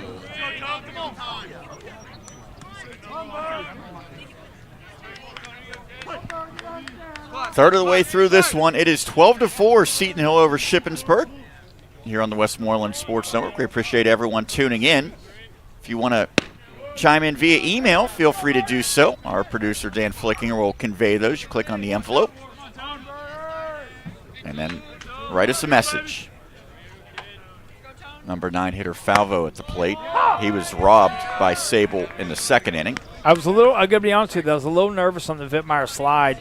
At first I thought that part of his cleat had gotten caught in the turf, and it jammed up his leg, but that's not what happened. He was just trying to avoid the tag. But when he first slid and I saw that leg kind of back off, I was like, oh no. But then he was okay. I realized that he was trying to slide around the tag. Now, we've already seen one Griffin able to do that. Yep. Here today, that being Whalen.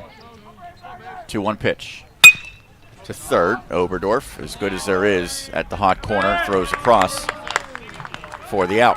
Griffins defensively have been just unbelievable this year. The best defensive team in Seton Hill history in all likelihood. They are fielding it at 981. That is second best in the conference. By comparison, Shippensburg, which ranks 6th, fields it at 970. Yeah, 52 errors for Shippensburg versus 33 for Seton Hill. swing and a miss. Yeah, that is an amazing when you consider we're in our 54th game this year. 55 now. 55th game. Yeah.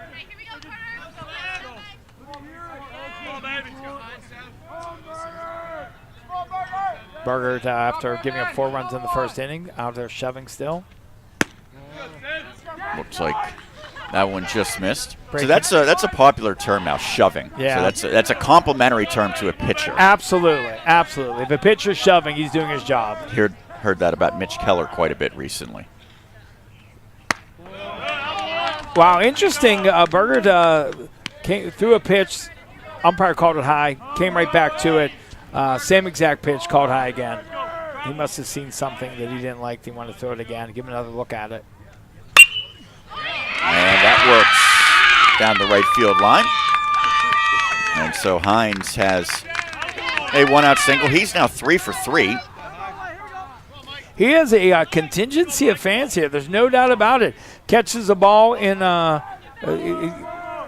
was Herb. Yeah, there's a couple of players here who are. Or it's the same group cheering for everybody. Perhaps. Maybe it's a boisterous group of 10.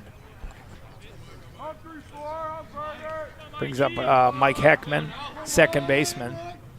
We saw him execute a perfect bunt early in this game as there's a swing and a miss. He was definitely hunting a fastball on that first pitch, which he did not get. He swung through it pretty tough.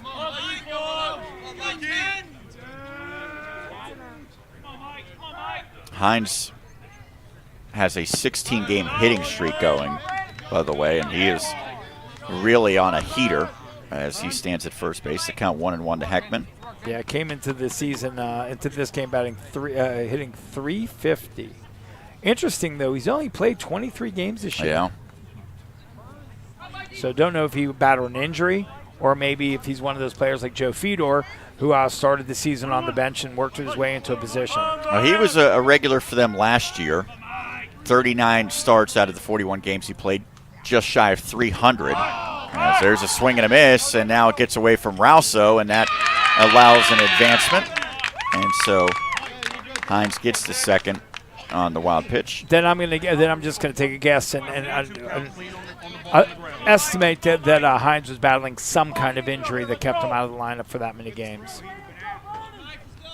I don't think Vinny on this on the dirt ball read thought he was going. Kind of let the ball roll out in front of him and then decided that he was going to go a little bit late. Top of the fourth. It is an 8-run lead for Seton Hill. Great location. Oh, strike 3. Bergert's a big-time strikeout pitcher. He's now up to 4 in this game. Bergert is doing an amazing job of getting the batter's eyes up and down in the zone. I mean, there's a breaking pitch that looks like it's going to stay up, breaks down into the zone, coming off a slider in the dirt. I mean, he's doing a great job of mixing up his pitches right now, keeping the batters off balance. He's thrown 62 of them so far.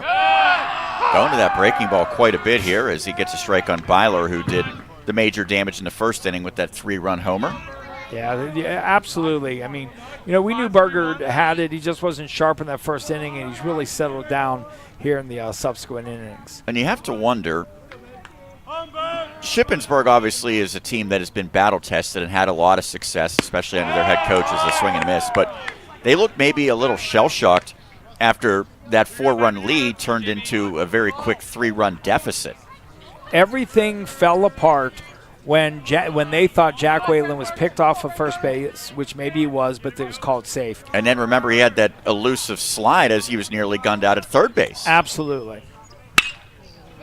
That's hit out to left center, and it looks like it's going to be Sweeney who makes the catch. He puts it away, and the side's retired. Third consecutive inning in which Berger has not allowed a run. Despite one hit, there was one left on base.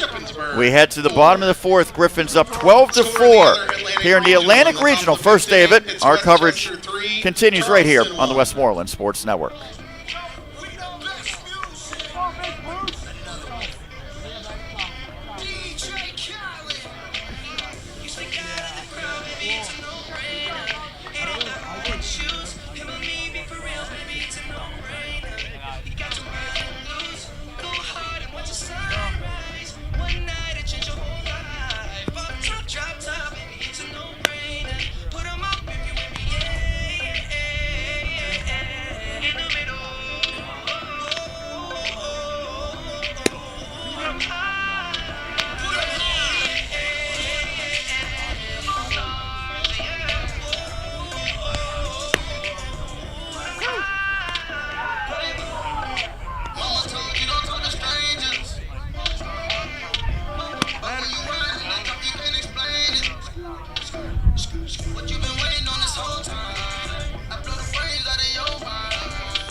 for the Griffins in the bottom of the fourth inning. Designated hitter, Braden Durham.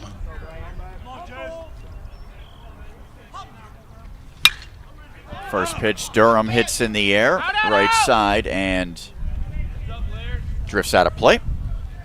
7, 8, 9 in the batting order for Seton Hill. Durham, Fedor, and Sweeney slated to bat. Durham has walked twice and scored 2 runs. Batting the third time. Weaver remains on the mound, third pitcher for the Raiders after the first 2 really struggled with their command as that hit the batter, yes. And so for the third time without swinging the bat, Durham reaches. That hit by pitch brought to you by D-Bat Pittsburgh South, America's premier indoor baseball and softball training academy. Now open in the 4-1-2. Now batting the second baseman, Joe Fedor. Where did it hit him? It looked like the elbow. Let's take a look here. Ooh. Interesting. I didn't see it there. I'll say usually the umpire on something like that goes by the sound. Yeah. But it was hard to detect where that might have hit him. From that replay, it looked like it didn't. That is the 10th free base Shippensburg has given up in 4 innings, or less than 4 innings. Yeah, just starting the bottom of the fourth. Yeah. That's not going to bode well against a team that hits it as well as Seton Hill at 326 coming in. I looked at my scorebook and I saw 4th inning, and I actually questioned myself, is it really the 4th inning, or do I have something wrong when I mixed up my numbers across when we batted around the order in the first? This is technically deemed the Atlantic Regional number 2. Okay. Atlantic Regional number 1 is taking place out at Millersville. It is a 3-team tournament as the runner goes, and not in time, a stolen base for Durham, who was able to get in with relative ease, and so now Durham has 15 steals. And so that format is a little different. There's 3 teams. There is the number 1 seed Millersville, and then number 4 Charleston, which is the only of the 7 teams that did not come from the PSAC, and number 5 Westchester, as that's a strike. So the way it's set up, 4 plays 5, Charleston and Westchester. The winner of that game moves on to Friday. The loser has to immediately play against Millersville and would be then an elimination game for that losing team potentially, as Fedor draws the walk. First 2 batters are aboard for Seton Hill. And so the score update, Westchester is leading Charleston 3-1 in that first game of the day. Again, the losing team will then have to play Millersville almost immediately thereafter. And being a double elimination tournament, their back would then be against the wall. Charleston went into that game, I think, ranked 28th in Division II baseball. There's a called strike to Sweeney.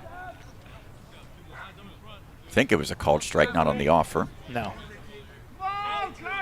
Just tuning in, 12-4, Seton Hill in the lead, bottom of the 4th inning. If you're just tuning in, you missed a lot of offense. Back to the pitcher. They're going to try to get 2, not able to do so. So the Griffins have runners at the corners as Durham moves up. Fedor's eliminated. Sweeney goes to first on the fielder's choice. Back to the top of the order, center fielder Jack Whalen. And Whalen, 4th at bat. he has been on twice via single and once with a free pass. I don't know that there's anybody that can find this record out, but I would love to know what is the most at-bats ever in a 9-inning game in Division II baseball history. There goes Sweeney. Sweeney was about halfway to second when that pitch was thrown. It's a called strike, but he's now in scoring position with the steal. Single scores 2.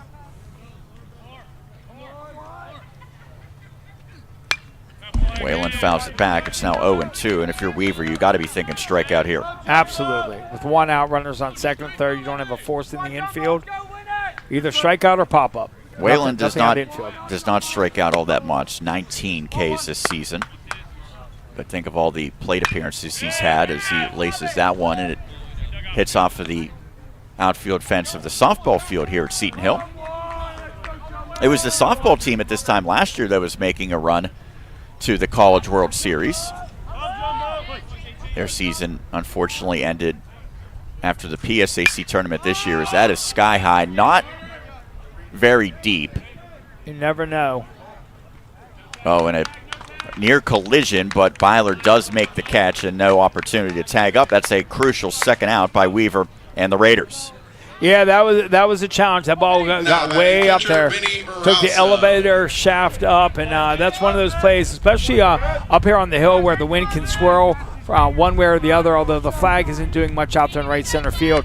That ball can swirl, and it looked like it did at the last second because as the shortstop was pirouetting, the left fielder came in and made a basket catch. Already up 8, Seton Hill with a chance to tack on more as Rousso fouls it back. Well, when you have 2 in scoring position and just 1 out, you feel like you have to get a run, if not 2. Although I do have to say that I was just talking about how the winds were kind of mild, and as soon as I said that, the wind just picked up. You can probably hear it on our crowd mic. We're here in the press box, but we can feel that wind coming in pretty strong. 1-1. Bouncer, not going to be an easy play. Third baseman airmails it. Look out. That leaves the field of play, and it's going to score 2 runs. Oh, Hines, my goodness. That throw just completely sailed on him. And if Vinny beat it out, it was going to score Durham regardless, but Sweeney will come around and score on the E6. And on this throw, I'm not sure if we'll get it on the camera. Obviously, it's a high chopper. Third baseman cuts it off in front of the shortstop. He doesn't replace his feet because he's rushing it. Throws on his back foot. And if you're up here on the hill, behind the Seton Hill dugout, there's a hillside up to the softball field. He threw it above the tall grass and up to the softball field. An intentional walk to Oberdorf. Probably not probably not a bad decision. So that is a single, by the way, for Vinny. They're making the estimation that he would have beaten the throw. Yeah, no, I agree with that. I agree with that call. And so he gets the 1 RBI. Just imagine you intentionally walk Oberdorf only to have to look at Logan Vittmeyer behind him. Not an ideal situation to face against any team if you're playing against us. And there's a foul ball. That didn't feel good. I mistakenly said that was Hines on the air. It was Falva, the third baseman. So I want to correct that. The air still stands nonetheless. And so the count now 0-2 on Vittmeyer. They appeal, no, and with the pitch getting away from Chronister a little bit, that allows Rousso to go from second to third. And so now runners at the corners for Seton Hill. Good hold by Vittmeyer. I really didn't get far away from Chronister at all, but no. You know how crafty Vinny is as a base runner. And so it's a wild pitch. And there's the ball to Vittmeyer. Vittmeyer shaking his head in affirmation that the ball was up and out of the zone. Yeah, no, it was. Absolutely. That was the right call. If you're Shippensburg, you might not say that, but that's inside and maybe a bit high. Now the count's full. Runners at the corners. There's 2 outs. The Griffins have tacked on 2 more runs to go up 14-4. Now a payoff pitch upcoming as Weaver looks for the sign. Well, this has been par for the course for Seton Hill recently. As ball 4, bases loaded once again. That is the 5th walk, albeit 1 intentional by Weaver. Now we have bases loaded, like you just said. 2 outs. Max Mandler. He had a hard ground ball right up the first base line in his last at bat. And the first baseman, Austin Ball, made a great play, backhanded it, and was able to get the out. Otherwise, that's probably a double. First pitch swinging and popped up on the infield. And that will do it. Bases left loaded, but 2 more runs come across in the frame. An error looming large as we head to the 5th. It is 14-4. Seton Hill in front right here on the Westmoreland Sports Network.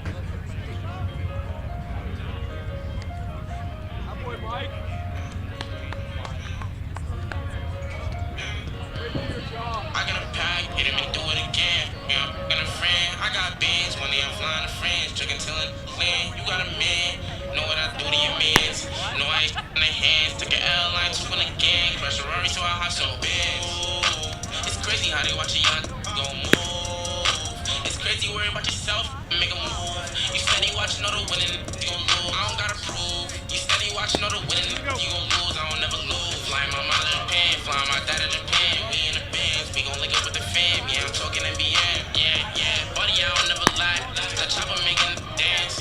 Versatile freelance, singing shit, be that go flip pants. Only with this if you attend, picking any on a man. If you want a feature, give me a grand. Dripping my body, I'm cool like a fan. I cannot lose. I was up grinding, they snooze. The fight ain't be cool. Gonna die ain't keep tools. I got a pack, hit him and do it again. Yeah, I'm fucking a friend. I got beans, money, I'm flying a friend. Hey, keep us here, man. Keep us here, man.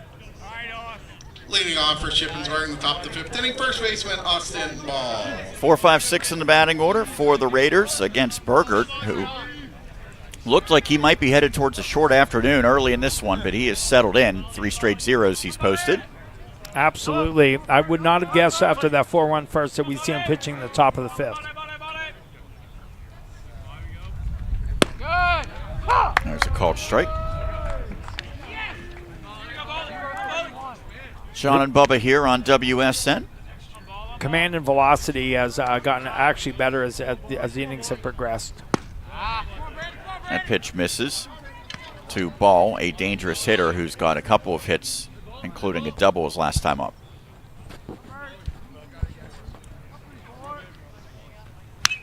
Fouled back. For those wondering, we are going to be broadcasting every game of this tournament, not just the Seton Hill ones.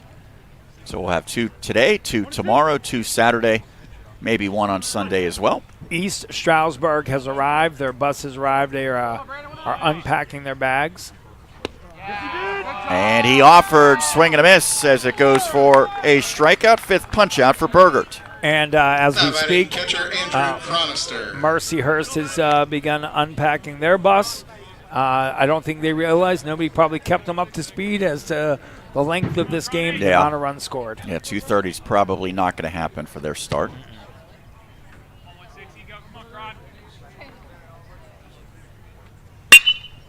That's hit out to center, and a diving catch by Whalen. Spectacular work in center field to take a hit away from Cronister. Jack Whalen, the freshman #1, absolutely doesn't give up, and that's what I love about watching the Seton Hill Griffins team. Whether they're up 14-4 or 5-4, there's always 100% effort. He reads it perfectly off the bat, makes a great angle to it. First step was right on time. It lays out, makes an amazing catch. Great play by Whalen. I thought initially he was going to try to play that one on a bounce, and then he just was able to fully extend to take that one off of the turf as a pitch in for a strike to Calamia. That was played perfectly. Laying out, making that amazing catch. That misses away. We talked about the defense for Seton Hill, second in terms of their fielding percentage, second fewest errors. The team that leads those categories is East Stroudsburg. As that's out of play, headed towards those buses, actually on the roof of the field house. You know, when I was looking at the stats for East Stroudsburg, that's a team that really is pretty special in terms of their ability to play in all facets. Very similar, I think, to Seton Hill. Absolutely. Would not at all be surprised if the two teams do not play each other. As they say, he went, and they'll have to throw down to first to complete the strikeout. Burgert rings up 2, and he records his first 1-2-3 inning of this contest, thanks in large part to some terrific defense behind him. No runs, no hits, no one left halfway through this contest. It's 14-4 Seton Hill leading Shippensburg here in the Atlantic Regional of the NCAA Tournament on the Westmoreland Sports Network.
Leading off for Seton Hill in the bottom of the 5th inning, shortstop Owen Sable.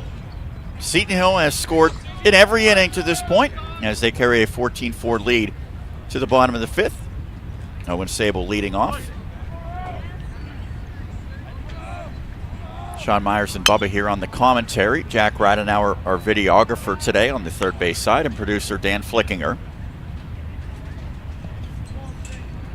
So if you look at this line and you see that Seton Hill has 10 hits and 14 runs. There's this one to Herb as he drifts back and makes the catch to retire Sable. And you see Shippensburg has 9 hits and 4 runs, and you're just tuning in. Next up And you're like, well, how could that happen? Durham. How could Seton Hill have 14 runs on 10 hits and Shippensburg have 4 runs on 9 hits? If you're just tuning in, that's what happens between walks and hit by pitches. I think if I counted right, there's been 14 of them. And the air's also looming large in this one. 3 of them for Ship. And I didn't even talk about the 3 errors. I'm talking about 14 times they've been given a base by either being walked or hit by a pitch. Out to center.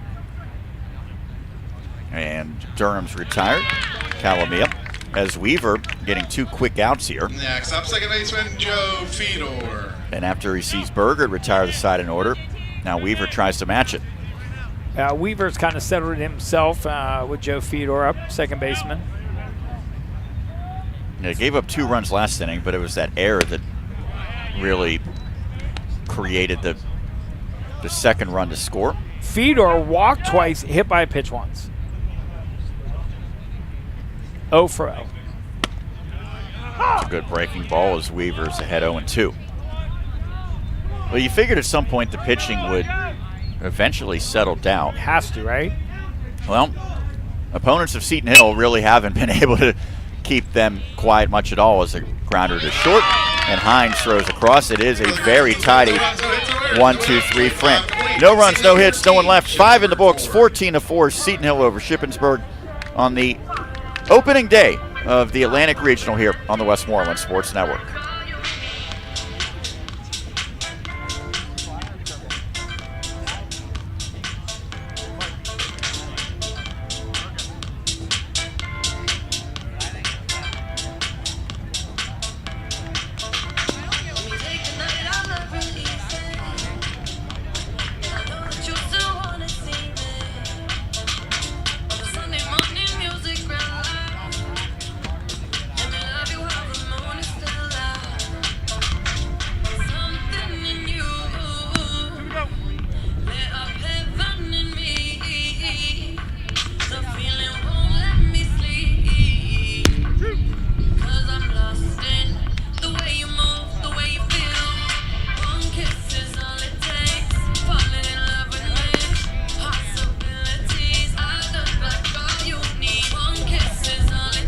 Guys, am I allowed to jump in here? Can you hear me?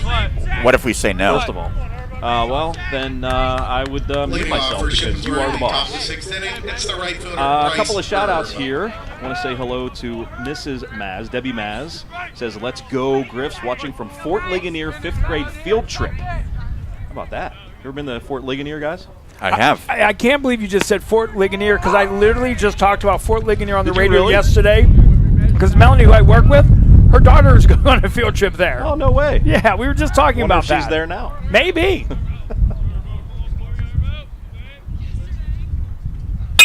This one's hit and through past the diving Sable. So Herb is aboard. First hit of the day for Herb. Jackson, Do you have more shout-outs? Yes, Laura Whalen.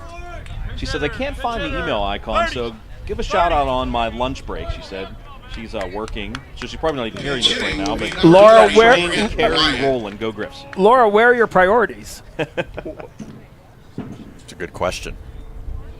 If you would like to shout us out, for those viewers that are, common viewers to our broadcasts, normally there's an email icon up there. Well, we're streaming through the Seton Hill portal today. Oh, I lied. Not. I told him to click on that. So there's not. So you can email us info@westmorelandsports.com, info@westmorelandsports.com. If you have any of our phone numbers, you can text us, or you can tweet at us at WestmorelandSN. There you go. We have a pinch hitter for the designated hitter. In now hitting is number 30, Morgan Wyatt. And Wyatt swings and misses. He's replacing Delana, who was 0 of 2 with a couple of strikeouts. Wyatt, 262 batting average this season. They get a righty in place of the lefty Delana. Starting lineup had 4 left-handed batters as that squirts away from Vinny, but no advancement from Herb. You're talking about working on the radio, so what time do you typically wake up? Well, what time do I wake up first and what time do I get out of bed? That's a different question. My first alarm goes off at around 3:50 a.m. I traditionally get out of bed by like 4:15 maybe. So you don't start as early as I'm going to have to tomorrow then. No, what time do you have to get up tomorrow? I have to be at the studio at 4. That's fouled back. That's just a bad day? Yeah.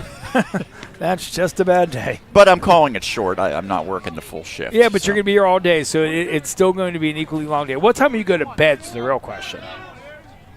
That's the challenge. 1, I would say. 1 in the morning? Yeah. So you'll sleep for 3 hours? No, I have to wake up at 3.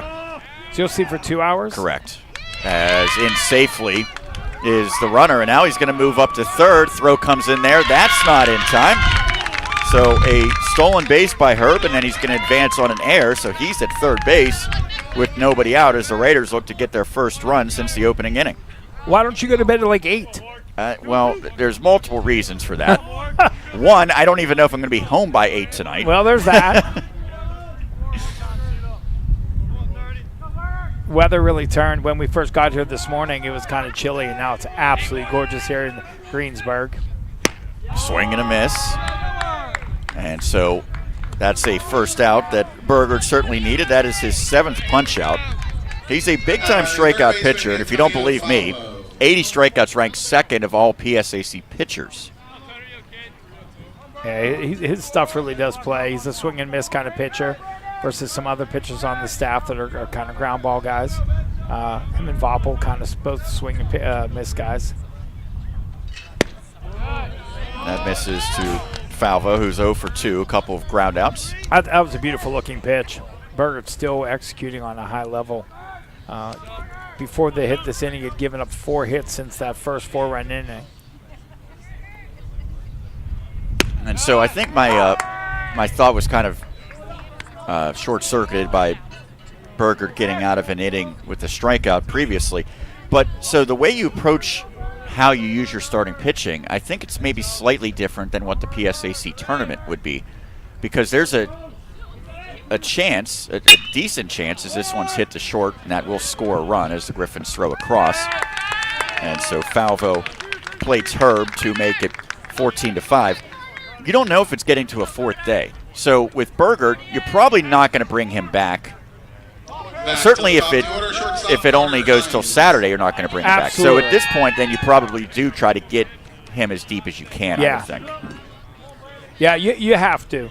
I mean, and you know, because, I mean, and Dino Vecchiola pitched, started the championship game in the PSAC, did a great job.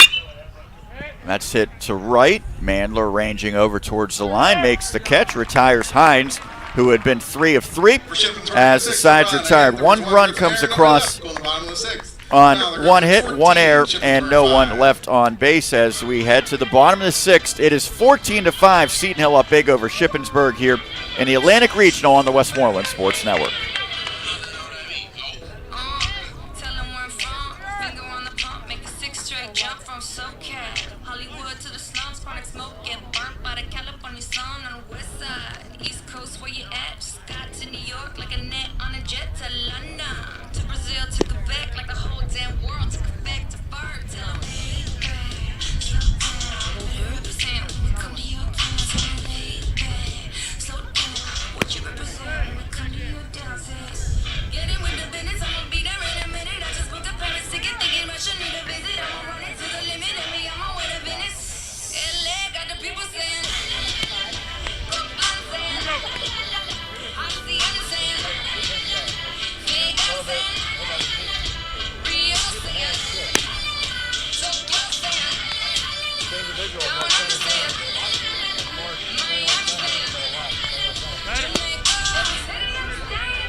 Leading off for Seton Hill in the bottom of the 6th inning, left fielder Noah Sweeney. We head to the bottom of the 6th. Griffins up 14-5, trying to advance to the winner's bracket on Friday. They would certainly like to stay out of a backs against the wall scenario that comes for the loser of this game. So just to look at how this plays out, as Sweeney has a 1-0 count against Weaver. The winner of this game plays the winner of the East Stroudsburg-Mercyhurst game as that gets through and Sweeney's aboard. The loser of this game plays the loser of the East Stroudsburg-Mercyhurst game tomorrow. And that loser versus loser matchup, obviously the losing team is then eliminated. Top of the order, center fielder Jack Whalen. Yeah, so it's double elimination, like you said earlier. The first round of the PSAC tournament. I think we're going to have a pitching change here for Shippensburg. You can continue that thought. Yeah. Wait, no. What is this here? Looks like we have an equipment issue. It looks like the belt of the shortstop broke. I'm not sure whether there was a belt break and the coach uses an opportunity to do a mound visit, or if the shortstop had a chance to change belts because of the mound visit. Yes, that's a good question. Yeah. Nonetheless, the double elimination aspect does provide a wrinkle, but the best way to make things easier on yourself is to win that first game.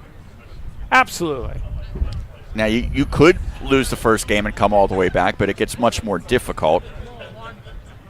And we talked about, this is the regionals of the 2023 NCAA Division II Baseball Championship Atlantic Regional. And we're the number 2 group 2? Is that what you said earlier? Yes.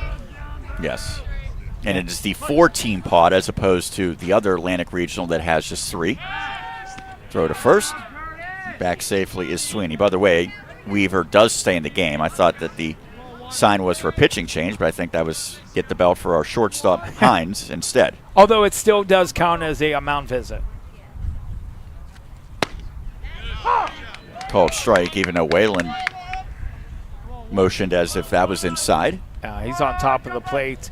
Yeah, I mean, he called it a strike. I'm not necessarily sure across the plate in the strike zone, but the home plate umpire has done a really good call with balls and strikes. You don't get them all.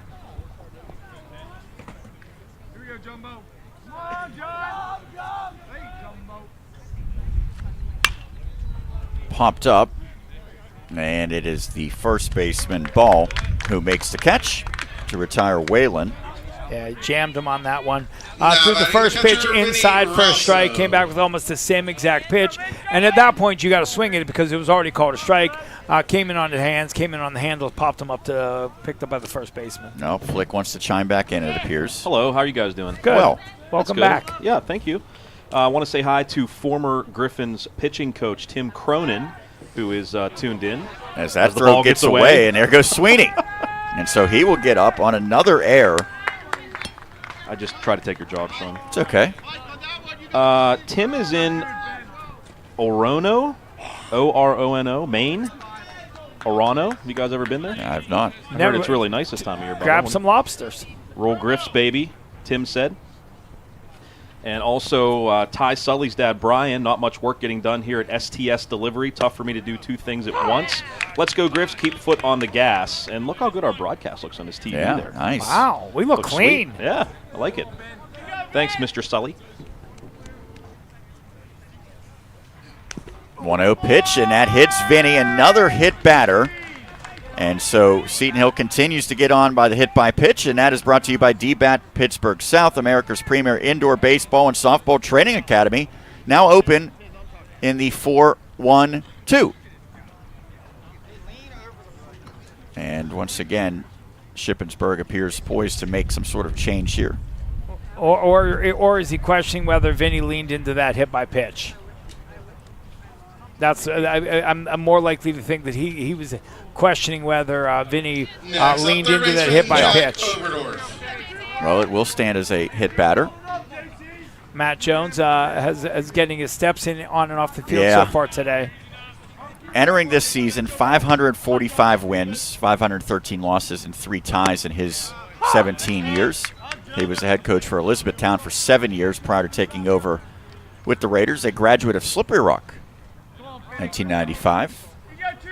No doubt they're working the inside half of the plate. Oberdorf has backed himself off the plate a little bit. That's bounce foul. Yeah, I mean, he's worked this entire inning literally on the painting the inside of the plate. And after the umpire starts making those calls, you've got to start making the adjustments. And Jack on that last pitch backed himself off the plate to give himself to cover the inside half, which he did, but he fouled it off. 2 on, 1 out. Sweeney at second, Rousso at first. Pickoff attempt. You know that's the one thing that Seton Hill does an amazing job of. They divert your attention sometimes away from the batter because everybody and anybody on this team steals. Fouled back. 155 stolen bases for Seton Hill in 189 attempts this season. And they've tacked on to that total today. And when you compare that to Shippensburg, Shippensburg has 52 stolen bases on the year. I mean, to have 3 times the amount of stolen bases in a season just talks about how aggressive Seton Hill is. That misses high. Oberdorf, who had that massive 2-run homer in the first inning. He's also singled and been intentionally walked. One of the many local products here at Seton Hill who remained in Westmoreland County as that goes foul. Coach Maz doing the limbo over there to get out of the way. Maz on that ball just kind of limboed back like the Matrix. Mm-hmm. He looks like Keanu Reeves a little bit. Just a little bit. Got it out of the way pretty quickly. 1-2. That is hit sky high to shallow right field. Herb underneath it makes the catch, and a strong throw in prevents any advancement as Oberdorf is the second out. Batting first baseman Logan Vittmeyer. Logan Vittmeyer, just as hot as any player on this team. Double in the first inning, walked in the second inning, single in the third inning, walked in the fourth inning. I mean, boy, to get that type of production out of the middle of your order is just unbelievable. It seems like for the last 2 or 3 weeks, Seton Hill has had a player in every single game that's been perfect in some form at the plate, whether that means going 5 for 5 like we've seen a few times, or maybe 2 for 2 or 3 for 3 with a few walks mixed in. Absolutely. And you don't see that. I mean, I don't think, when you think about the fact that at the highest level, if you fail 70% of the time, you're a Hall of Famer. And the level of baseball that is played here in Division II is just unbelievable. And it's such a clean style of baseball. To be able to go 5 for 5 in a game or 4 for 4 in a game is really, really, unheard of. And it's happened so often for us. Yeah, you almost take it for granted. Yeah. So in that victory against Westchester that secured the championship, it only went 8 innings. It was scheduled for 9, but there was a run rule that was applied as this one's hit out to center. And I'll have to continue that thought at a later time as Vittmeyer flies out, and the side is retired. No runs, despite 1 hit, 1 error, 2 left on base. We head to inning number 7. It is 14-5 in favor of Seton Hill over Shippensburg on the Westmoreland Sports Network.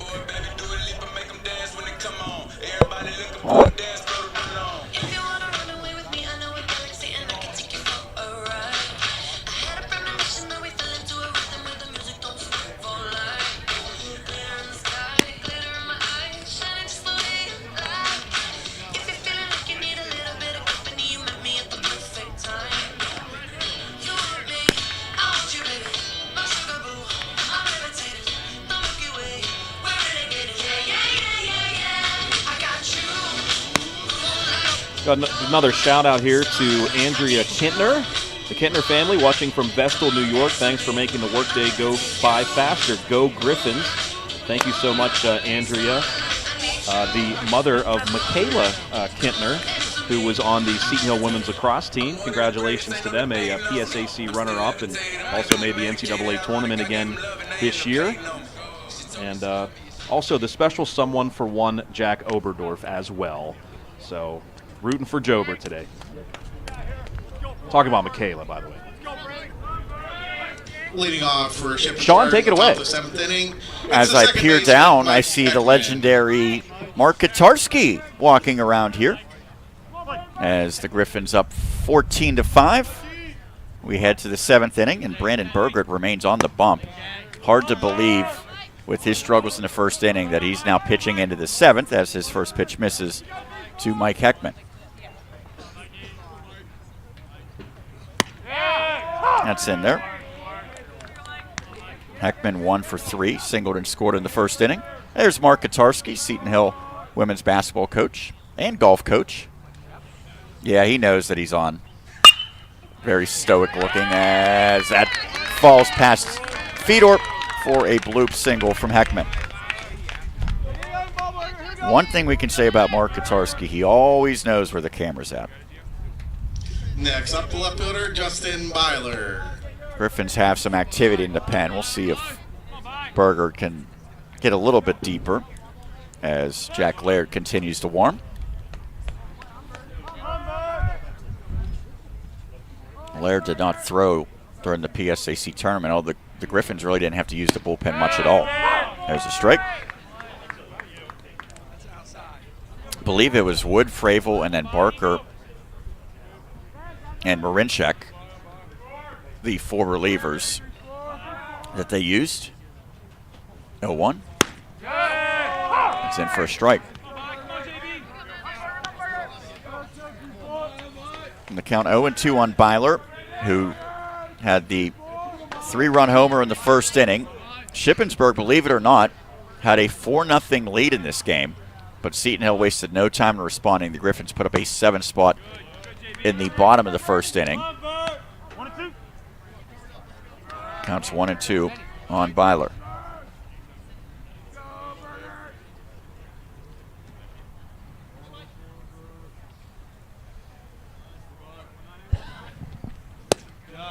That misses. Burgert at about 90 pitches now.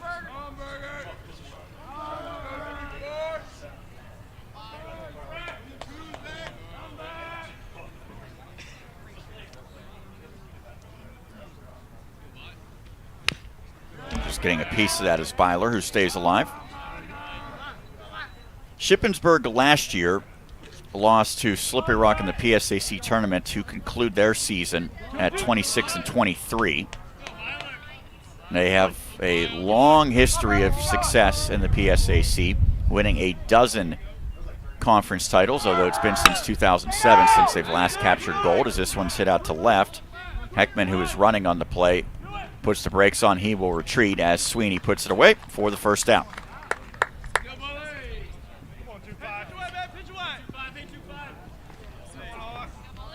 You see Mercyhurst and East Stroudsburg. The buses are here as Coach Maz comes out. And that will do it for Brandon Burgert. But a fine effort, especially after he was touched up in the first inning. He's able to pitch into the 7th. And so Burgert in line for the win. Exits this contest going 6 1/3 innings. And so ultimately a gutsy performance, and he gets a nice round of applause as he exits and gives way to Jack Laird. And Coach Maz really gave him a good conversation before he left the mound, and I can imagine what he was saying to him. That's what we're here for, to be able to just stand up after that first inning and to persevere is everything. And so let's discuss the significance. Okay, let's say Seton Hill wins this game and they go into the winner's bracket. The fact that Burgert was able to really avoid, he could have been bounced in the first inning of this game. Absolutely. And we talked about it a little bit earlier, you know, about how preserving your bullpen, especially when you've got a bullpen as good as ours, he gets bounced in the first inning. That's 5 extra bullpen innings. Absolutely. But the question is, you probably don't have one bullpen guy that's going to eat all 5 of those innings. Right. Now you've probably burnt 2 of your relief pitchers. Yeah, and so I would, do you potentially go to a guy like Dino and try to bring him in, or do you go to Marinchek and see if he can get you 3 to 4 innings. But then you use a guy like that, they're probably not available maybe until Sunday or potentially Saturday. So it really does open up a world of possibilities for how you approach the game tomorrow, regardless of who you go against. I don't think you could go to Andino Vecchiola only because he's rhythmic. He's now become that fourth starter, and I don't think you can bring him out of that. Marinchak maybe. We saw what he did in the in relief of Vecchiola. Yep. In the PSAC clincher.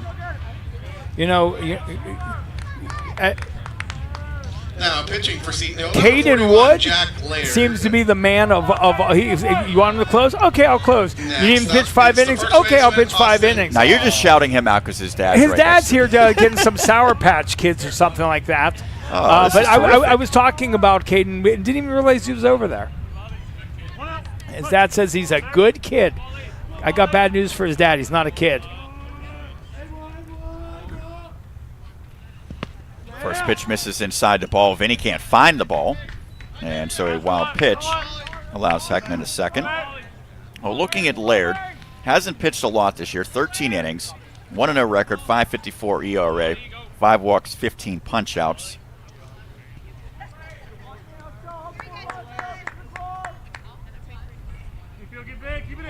He had thrown about 25 innings in his career entering this season for Seton Hill. That misses, and Rousso again can't find it. Now he will throw to third, not in time. Vinny is fighting it a little bit right now. Yeah, I mean, I got to give Vinny credit. I mean, outside of, I think, one game, maybe, in the last 2 or 3 weeks, I remember Braden Dorm catching a game. I think Vinny was the DH that game. But outside of that, I can't tell you the last time he didn't catch a game for Seton Hill. So first, it will score a run, but I think the Griffins will trade that run for the out as Wittmeyer eliminates the dangerous ball. Heckman scores to make it 14-6. And we were talking about we were also talking about the fact, now that we are in the NCAA tournament, that you've got a 25-man roster, and that roster is now set for the entire tournament, and all so the way. It makes a big difference for Seton Hill because they have to then scratch guys for Shippensburg. Their roster is just about 25. Absolutely, and then you've got outside of Vinny, who else catches? Well, you've got Wittmeyer, who's been playing almost completely first base, and then you got Braden Dorham, who's been battling an injury and has been the DH. Yeah, they did not include Ramich on this roster, and so that's a guy that doesn't get many at bats, but we've seen him defensively take over behind the plate a few times this season. Absolutely, played in 8 games. Good defensive catcher. He's in uniform. He's warming up the pitchers between innings. That misses. Well, for Laird, you just get this out here, and it's okay that run scores. Obviously, you would have loved to have stranded that runner, but then you have to get outs here, even if it comes at the expense of a run here or there. You can't allow a big inning as that's ripped out to left, and a 2-out single by Chronister. You got all of that, Barry. Match the plane of the pitch. And next up, center fielder Giovanni Calamia. Hit the ball to left field for a single. And so the Griffins really opening up this sizable lead. That factors heavily in the decision to go to Laird. And so I think you look at the 1-2 bullpen punch of Wood and Barker. They feel like that can pretty much shut down any opponent in a crucial scenario. Hoping they won't have to use it here, but they've got another base hit. This one's out to right field off of the bat of Calamia. And so back-to-back singles against Laird. Talking about Blake Barker, the closer, I think somebody said when he pitched up at the PSAC in the last game, somebody said he was throwing about 93 miles per hour. And so, that's what you want to close. You want somebody to come in and just throw the ball hard, throw the ball for strikes. It would be nice to see Laird get a ground ball to get out of this inning.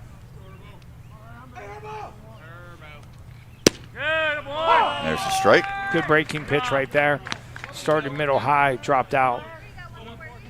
2 on, 2 outs, 1 run across.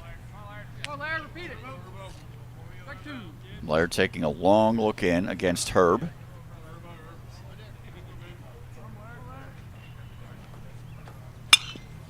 That's some English off the end of the bat. The run, by the way, is charged to Berger. Boy, I'll tell you, that pitch kind of slowed down in midair. Really kind of fooled me. He's lucky to even get a bat on that. He got it off the end of the bat. Spun that ball out, foul. Coach Sully grabs it. Winner of this one moves on to the winner's bracket tomorrow. The loser will face a lose in your out scenario tomorrow, and it's called strike 3. Laird punches out Herb and decides retired. 1 run comes across, courtesy of 3 hits, 2 left on base. We head to the bottom of the 7th. Seton Hill holding a 14-6 lead. It's now time for the 7th inning stretch on the Westmoreland Sports Network, presented by Excella Health. Expert care here. Visit excellahealth.org. We'll continue on WSN. Bottom of the 7th upcoming.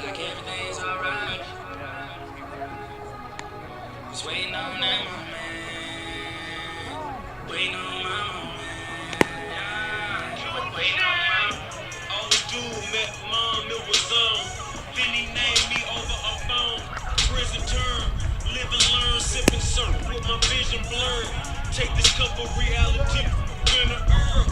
When you start from the bottom, you can see the top. So when you get to it, let them see the spot. Next thing you know, you're looking for a rent sign. Upper echelon. We skip line. I remember reminiscing in the kitchen like, I wonder when them Braves gon' win it. I wonder when them Falcons gon' get here. High rates vision made more than I ever made with DTP this year.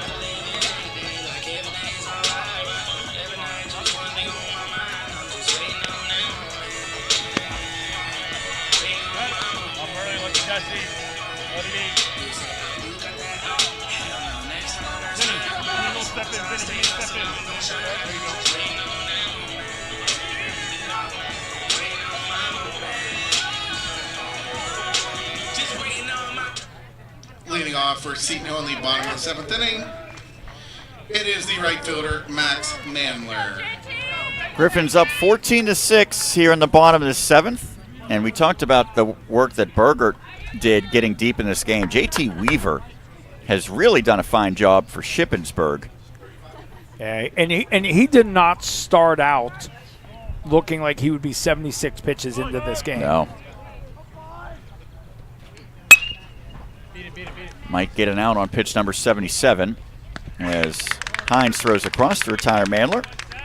And you know something, for a completely different reason, because I just like to reiterate something we've talked about in case you're just tuning in. This is a double elimination tournament. For a completely different reason than Seton Hill, Weaver being able to eat a lot of pitches and eat a lot of innings is very important for Shippensburg, because they are going to have to play again. They are going to have to preserve their pitching, even though they're losing 14-6. That's in for a strike. Well, Weaver's a guy who started a lot, and 2/3 of his appearances have been as a starting pitcher. So maybe he was a guy that they were hoping that they wouldn't have to use in relief, but the fact that he's come in and done a nice job saves a lot of the other arms. Eric Bohenik, Noah Nabholz are 2 other guys that probably will get starting nods if they get the opportunity. Obviously, they're guaranteed a game tomorrow no matter what the outcome here today. Yep, and they'll play the loser of the Mercyhurst East Stroudsburg game. And now the losing game is the first game at 11 a.m., correct? That is correct. As that one just misses, and some of the Raiders faithful aren't too happy about it. They're not happy at all.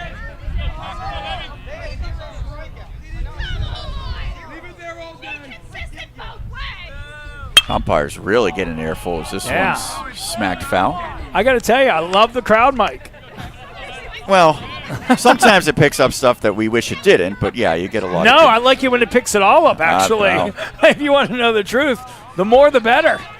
Flick might be sweating it out every now and then over there. 2-2, fouled back. Now, I will say this. The Seton Hill players kind of play it up when they know that they're near that mic sometimes. I'm sure they do. Especially a guy like Vinny Rauso. You think? Yeah. There's ball 3 as the count now goes full on Sable. Coach Maz will even jog by and make a comment here or there.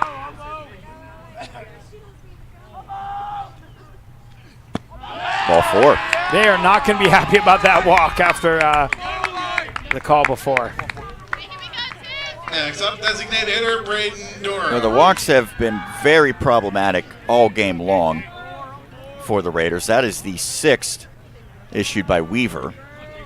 Durham has had 4 at-bats and is 0 for 1 with 3 runs scored. When do you ever see a line like that? 2 walks and a hit batter. Yep. That's just unheard of. 0 for 1, 3 runs scored. Not a likely line so far. So what you're saying is he needs to get a hit here. Absolutely. Durham, the SC Upstate transfer to Seton Hill, takes that away. One thing that we've talked quite a bit about is how Seton Hill and Coach Maz in particular has recruited the WPIAL in Westmoreland County well. Another aspect that really needs highlighted is how they've really brought in some terrific players via transfer. Listen, the transfer portal. That one is stung out to right. Pretty long run, but the catch is made by Herb, and that forces Sable back. There's now 2 outs in the frame. The transfer portal has changed collegiate athletics across the board. There are, I don't remember the exact stat, but there was some crazy number of people in the transfer portal across all sports. It was some ridiculous number. And I heard a stat that somewhere between 40 and 48% of players across all sports that go into the transfer portal never play another collegiate game again because it's that backlogged and that clogged. Now, I don't remember once again, I'm paraphrasing the stat I heard, but I found that very, very interesting because it is so full. So Coach Maz can go into that transfer portal and get a player like Vittmeyer, who transfers up from Division III Marietta and just comes into the program just doing amazing, or Durham from South Carolina Upstate.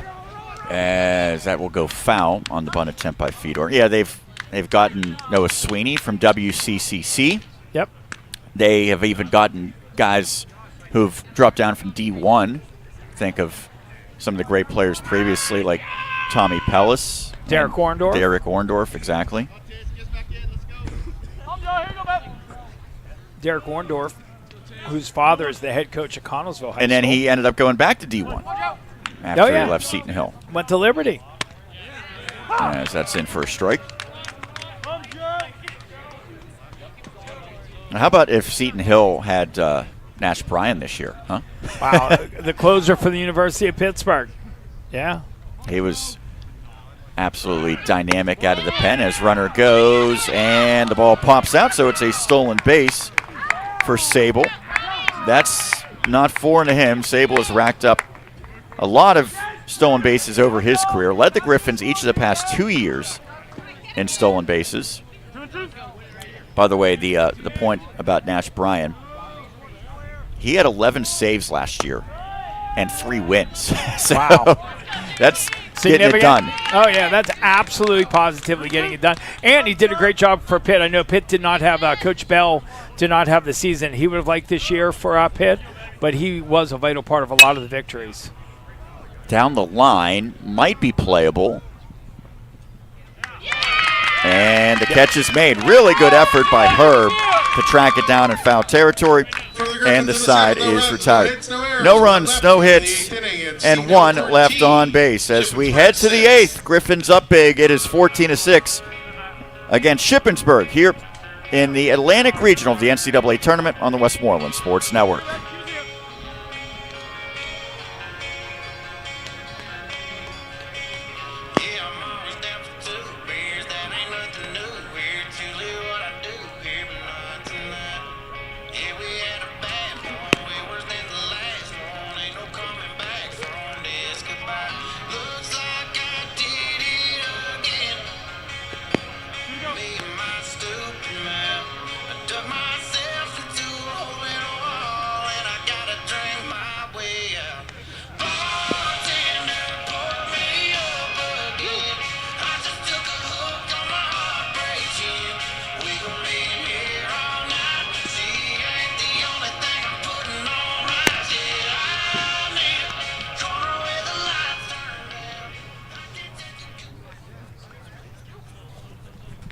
Leading off for Shippensburg. We progress to the eighth inning. Hitter, Seton Hill up Wyatt. by an 8-run lead, 14-6 over Shippensburg. Second meeting in a week's time. Griffins won the first one in dominant fashion.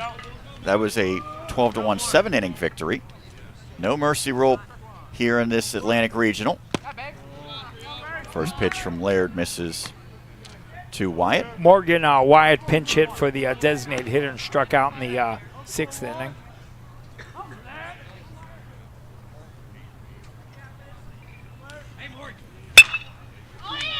Sable fields it, throws across, and a quick first out.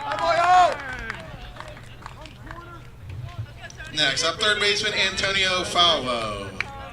14 runs. Well, think about it, 18 runs in the first 5 innings of baseball, and everything's kind of quieted down, although Shippensburg has outscored the Griffs in the last 3 innings by a score of 2-0. It's why you don't stop. It's why you never, ever, ever take your foot off the pedal, regardless of the score. Yeah, so the big thing for Seton Hill, I mean, you don't ever want to give up a run, right? Nope. But if you limit it to a single run, then you're going to be in good shape. Absolutely.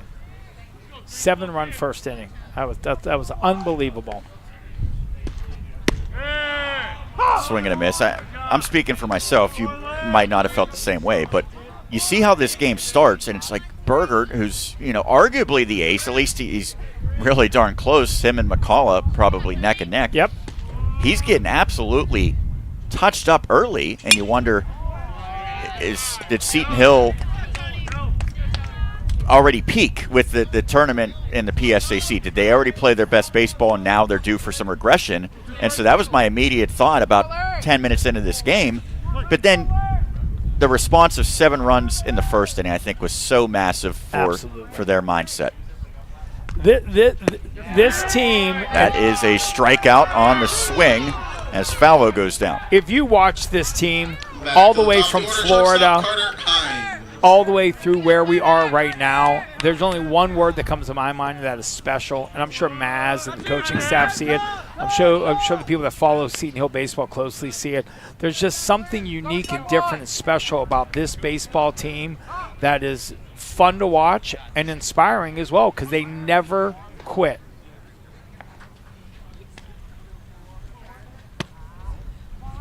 That misses. And they've gotten better. And I remember absolutely. We saw them in March and April, and you could tell it was a really good defensive team. They've got really good pitching, and they had 4 or 5 pretty accomplished hitters, but they didn't really find the right pieces until I think Fedor and more recently Sweeney kind of solidified spots. Absolutely. I mean, they don't have anybody in this lineup right now that isn't hitting 300 or greater. Right now, in this lineup today. As this is hit out to center, and that one will be played on a hop. Waylon, I think, thought about trying to make another spectacular catch. Yeah, he definitely thought about it, and that ball was just tailing too much. Coming off the bat, it had some decent spin on, and there was no way that he was going to get to that pitch. Off the bat, maybe at a chance right there. He's thinking about the dive, sees the tail, and he. Well, you don't want to give the Raiders any momentum that is not necessarily earned. Yeah, if he dives past that, that's skipping into a triple. Hit to short. They'll go across to first as Sable to Vittmeyer retires Heckman, and Laird puts up a 0. No runs, 1 hit, 1 left. We head to the bottom of the 8th. Griffins maintain their 14-6 lead over Shippensburg here on WSN. It's still Westchester 3, Charleston 1.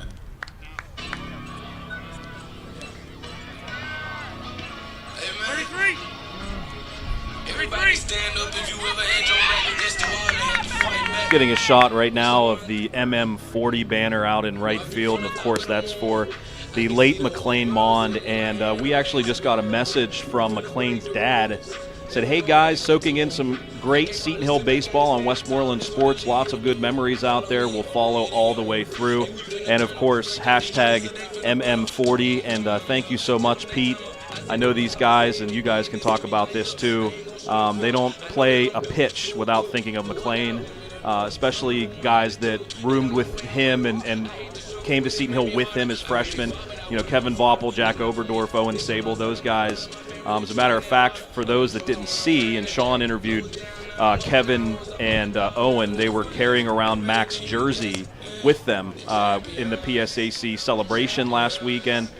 That was neat to see. So certainly our minds are always on McLean Mon for sure. Yeah, Kevin, when he accepted his medal, was actually carrying his shirt, and obviously now Kevin wears number 40 for his career. So very much a part of this program, every moment, every pitch, every day. Yeah, and they made the mention that he would have been a senior this year, and so a lot of what they do is in his honor, dedicated to him. As a pitching change, Brendan Anderson takes over for JT Weaver. The fourth pitcher of the day for Shippensburg.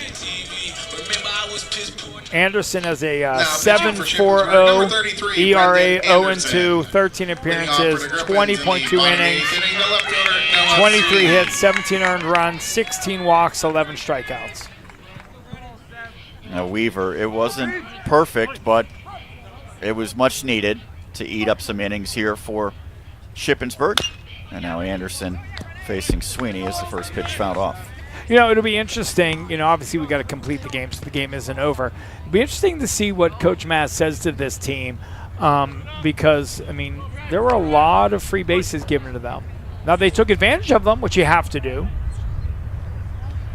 But not every team is gonna give you this much. You can't expect the next team we play to give you 15 or 16 bases. It just doesn't happen, and it won't probably ever happen again. This is a unique situation. As that's fouled off. So these teams could meet again, but we know tomorrow they cannot meet again. Right. So it will be Mercyhurst, or Jack was running after it, but he decided against it. Good job, Jack. It'll be Mercyhurst or East Stroudsburg, and those are two upper echelon teams. As they called strike 3, Anderson rings up Sweeney. Got to give credit to the Shippensburg's fans. They haven't given up. Yeah, that's for sure. Loud and proud. Mercyhurst handed Seton Hill its only 2 conference losses all season. That was up in Erie. Yep. Griffins got their revenge. They swept the 2 games here in Greensburg the next day. That was a cold weekend.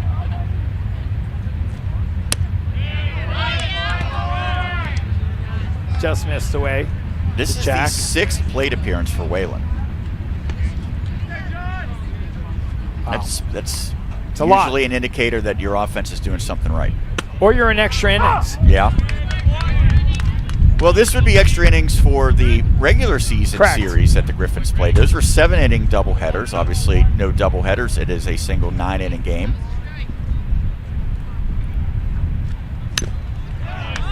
And this is something that Jason Green and I talked about. It changes the requirements to be a winning pitcher. Right. You have to go 5 now in a 9-inning game. Instead of, 4 and a 7? Yep. Umpire giving the catcher a chance to recover. Foul ball hits off of him. A lot of courtesy in baseball. Home plate umpire, in my opinion, has done a really good job. Has maintained consistency in the strike zone, which is all you can ever ask for. One of the challenges of being a coach, and these guys have combined to do it for 37 years at these respective schools. Jones 17 years and Maz 20 years. When you're in a scenario like this where you're going to be playing tomorrow, do you at some point go to the bench when you feel like the outcome's decided? Or do you say, we're just going to keep our best players all 9 innings in a game like this, even if it is a catcher who's going to have to probably come back and catch 9 more tomorrow and maybe 9 more on Saturday? Well, it's a unique situation because you can't tell. You're not going to pull Wittmeyer off of first, and Dorm's your designated hitter, so you really don't have a chance in your catching position. Rouse is going to finish the game. This is hit to third, and a cannon throw across by Falvo. Well, on the other side, Shippensburg's in that same boat where you don't want to wave the white flag, but Next realistically, up the catcher, Vinny Rouso. the chances of coming back are absolutely minimal. Right.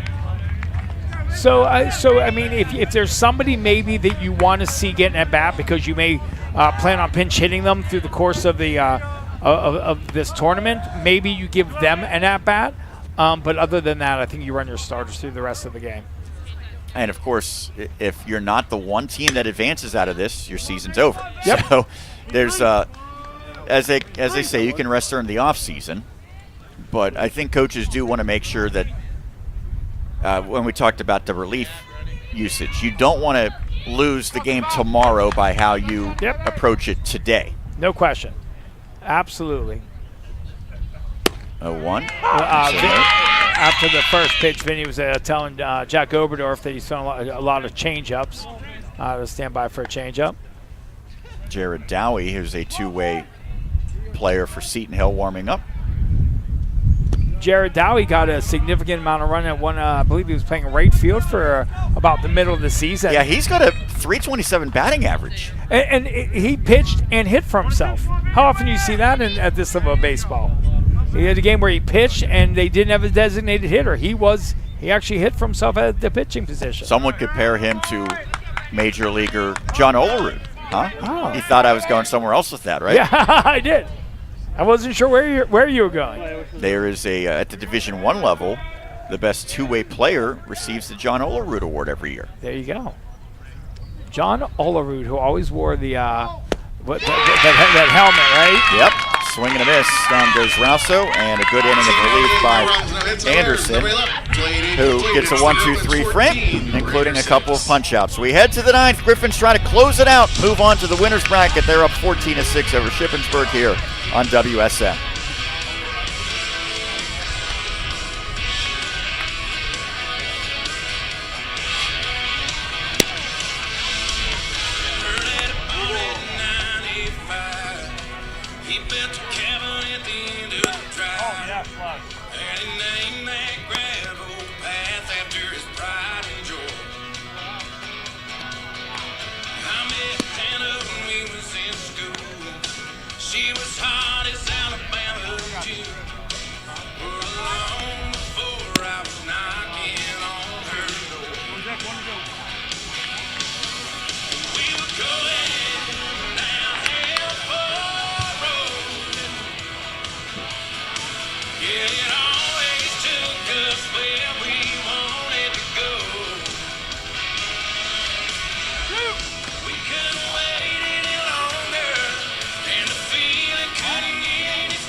We head to the ninth. Griffins try to close it out. They're staked to a 14-6 lead.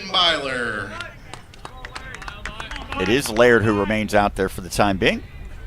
He's facing 3-4-5 in the batting order with Justin Byler leading off. Byler got Ship started early with a 3-run blast in the first, but that was their highlight so far today. They got those 4 runs in the top of inning number 1. But the Griffins responded with a 7th spot, and Seton Hill has led ever since.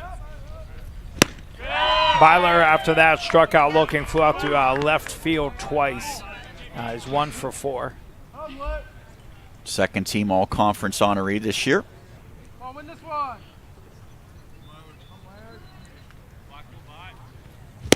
Big swing and a miss. Looks like he's trying to get home run number 2 of the day. Oh, yeah. Which, obviously, he knows what he's doing. He's a terrific player. But you think if you're going to come back in this game, you just have to get on by any means necessary. Absolutely. Doesn't have to be a home run. I mean, you wouldn't oppose a home run, but that turns out to be a strikeout instead as Laird punches him out. That's the 3rd K racked up by Jack Laird. Laird has done a really good job that it may not be as noticed because you're up by 8 runs. But he's really come in. He's done a good job. Yeah, he's given up a couple hits. But as you said earlier, he hasn't had a lot of innings this season. So for him to produce at this level is really good. Good breaking pitch down in the dirt, or should I say turf. After every game of this tournament, we will be doing post-game interviews with the winning team.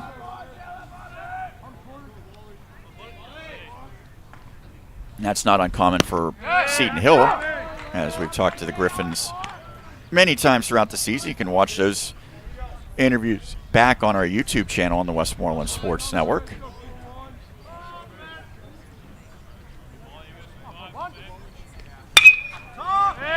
Out to left, down the line. It's going to be a long run.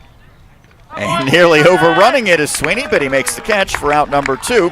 And now the Griffins 1 out away from securing the victory. I got to tell you, I think that might have been fair. If he doesn't catch that ball, I think that might land in fair territory. Absolutely. He almost overruns it. If that ball isn't caught, that's a fair ball. That is at least a double. Probably a triple, actually. It's a good play by Noah Sweeney. Great play, good catch. Never giving up on that ball that looked like it was going to go way foul off the bat and ends up staying fair. Before he became a regular in the lineup, Sweeney mostly saw his time as a defensive replacement for Seton Hill, as that's in for a strike. Another good breaking pitch to pitching backwards to get 0-1. Chronister has to reach to keep this game going, and then he's got to need just about everyone else in the batting order to reach to keep this game going. Send slowly to second, Fedor charging. He gets there in time, throws across, and Seton Hill wins game 1, and they do so in decisive fashion, 14-6. Final score, it's Seton Hill 14.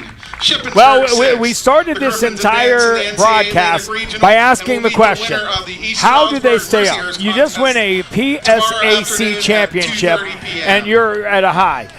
And then you got to settle down for a few days and come back for the NCAA tournament. So you got to ask yourself, how does Coach Maz keep them up? I don't know that Coach Maz had to do anything. When I was talking to him after that championship game, Coach Maz says, one of the things to do is know when to coach and know when to get out of the way. And I got to tell you, Eli told me that this team was hungry. And watching how they played, there is no doubt that this Seton Hill baseball team is still starving. This is maybe the perfect example of how stats and box scores can be misleading. As you see on your screen, 14 hits for Shippensburg, 11 for Seton Hill, and yet the Griffins win this one going away, an 8-run margin of victory despite being out-hit by 3. And that's going to be the conversation. And if I know Coach Maz is going to say, great, we won, 14-6, great job, we'll take it, we'll play tomorrow in the winner's bracket. But with that said, as you just said, 14 hits is way too many hits to give up. That's number 1. But number 2, as I said earlier, not every team you face is going to give you that many free bases. They're not going to walk you that many times. They're not going to hit you that many times. I mean, I lost count, but there had to be at least 16 or 17 walks or hit by pitches that were given. I mean, that is a ridiculous number. So, yeah, you take the victory 100%. But there are some things that you can take out of every game that you can just clean up. And in this case, I mean, look at Shippensburg. 4 errors. Add on to that the walks and the hit by pitches. There was a lot of stuff handed to the Griffins today that a lot of games they won't get. Yeah, so a dozen walks, and that does not include, to your point, the hit by pitches, which I think was 3. And then 3 or 4. And then the 4 errors looming large as well. So Seton Hill, obviously opportunistic. They will gladly take the victory in game 1, or day 1 of this tournament. They are now 45-10. Shippensburg falls to 27-24. Now, if you're the Raiders, tough one today to start it, but the tournament is not over. Now you know you just have to win out to keep your season alive. They will play tomorrow at 11 a.m. against the loser of the next game, which is Mercyhurst in East Stroudsburg. The Griffins will get to watch this next one and know who they meet tomorrow. They will face the winner of that matchup between the Warriors and the Lakers. And that'll be at 2:30 first pitch, if I'm not mistaken, tomorrow. That is correct. Yep, 11 followed by 2:30. And as we... by the way, when we last heard, Westchester was beating Charleston 3-1, I think. 3-1 in the in bracket 1 of the NCAA Atlantic Regional going on at Millersville. Well, so really I think the big story here, obviously Seton Hill putting 7 runs up on the board, but the fact that Bergert was able to settle in also was so crucial that he was able to go 6 1/3, and so he gets the victory, and they just have to use 2 pitchers, including 2 2/3 from Laird, who was really good in this contest. Yeah, that is actually really, really good. I mean, the fact that Berger started out in that first inning giving up those 4 runs, and it wasn't that he just gave up those 4 runs.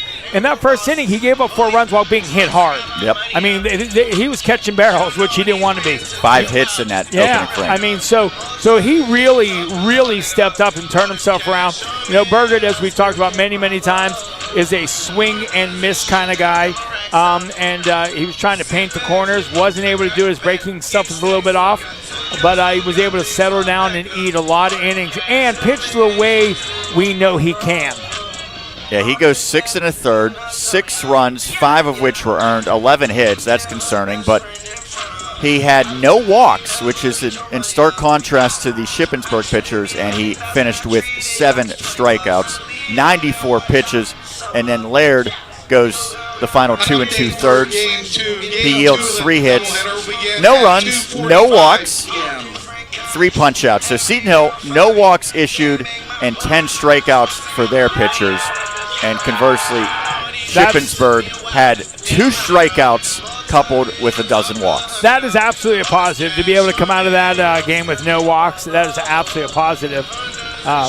Quick turnarounds here. I love the grounds crew. Coach Maz leading by example. He's handling the home plate duties, getting the field ready for the next game. Yeah, and we will have a post-game interview upcoming momentarily. We believe it's Logan Vittmeyer who's going to come up and join us. As we mentioned, we will have interviews after every game of this tournament, not just the Seton Hill broadcasts. Well, Bubba, now we know you're going against a team tomorrow that either in Mercyhurst is a traditional rival, and again, the only team in the West that defeated Seton Hill, or you're going against a East Stroudsburg team that, at least if you're looking for a team that compares favorably to Seton Hill in terms of statistics, it would be the Warriors. Oh, absolutely. You know, East Stroudsburg, they're one of those teams that they weren't happy with their PSAC performance, so you know they're going to come in hungry. You know they're going to come in angry. You know they're going to come in with a vengeance. And you know, that's a part of it. You know, sometimes, you know, when you've got skill levels that are so much the same, sometimes it becomes who wants it more. And they're going to come in with a different mindset that they've got, that they're going to have something to prove. But I got to tell you, if I saw Seton Hill as my next opponent, I'm not necessarily sure that I would want it. All right, we're not doing that yet, right, Flick? Okay. Flick's telling me that I have to go outside and do the interview. I'm not prepared for the sun whatsoever. No sunblock. Throwing you a curveball, Sean. Well, you're only going to be outside for a minute or 5. So Vitt was right beside me. I said, "No hurry, bud," and then he disappeared. I guess he took that to heart, didn't he? Oh, he went back into the dugout because I saw you walking with him. We were preparing for him, and literally you walked forward and he turned around and walked back. Roger would never let that happen. I know, he wouldn't. I guess I shouldn't tell guys no hurry. I was just trying to be nice. Yeah. I don't know where he went. You know what happens to people that always try to be nice? I know. They walk back into the dugout. They walk back into the dugouts, exactly. Whether you are a fan of Shippensburg or Seton Hill, you probably have a vested interest in the next game's outcome. So we will have that broadcast as well, and it will be a 2:30 start time. So there's a 45-minute buffer in between. If this game were to run long, they would start the next game 45 minutes later because it ended right about when it should have in terms of getting everything ready. It will start, we believe, right at 2:30. So even with the 20 total runs, we still stay on schedule. Sorry, Sean. I think we're at 2:45 start time. Right, Jason? 2:45? He's not listening to me. Oh, whatever. 2:45, you said? Yes. 2:45 start, yes. Okay, well, I lied. All right, Logan took his pants off for this interview. He's coming up now. He's wearing shorts. Yeah, let's be very clear. All right, so we're going to reposition Sean here. All right. Sean, you take that microphone. We're going to go out here, Logan, and then look towards the press box. All right. We have all the bells and whistles. I don't.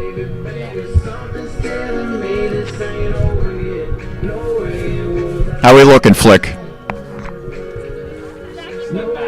We're going to back up, apparently. Perilous here on this hillside. All right, well, I can't see him anymore, so I think we're probably good to go.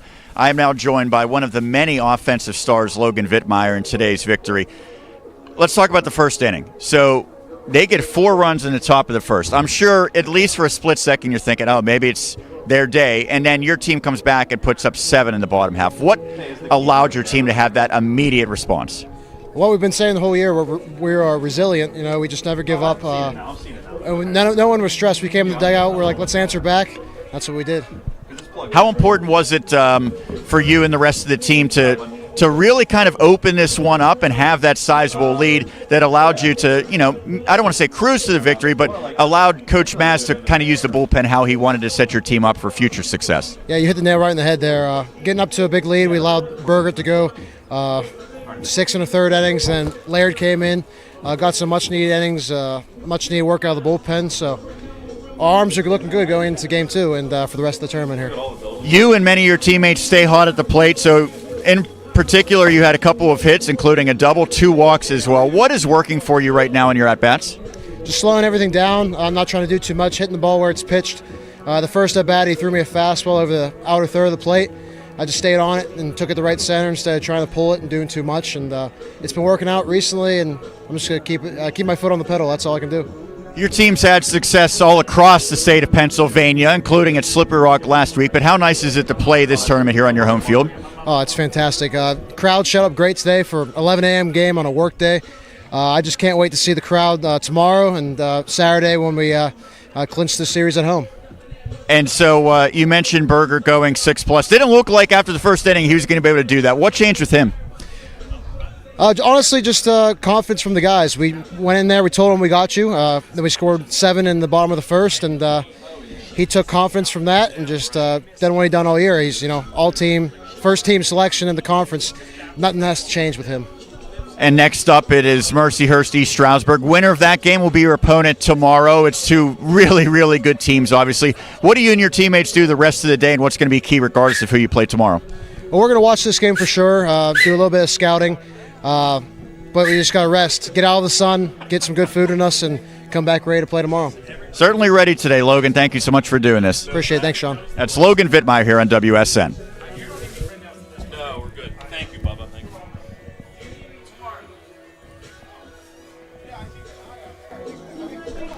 All right, Sean, thank you very much. Sean comes into the press box now. Thank you so much to Logan Vittmeyer. Man, I wish he was here longer, not only because of the way he plays, but he's a great interview. He talks very well.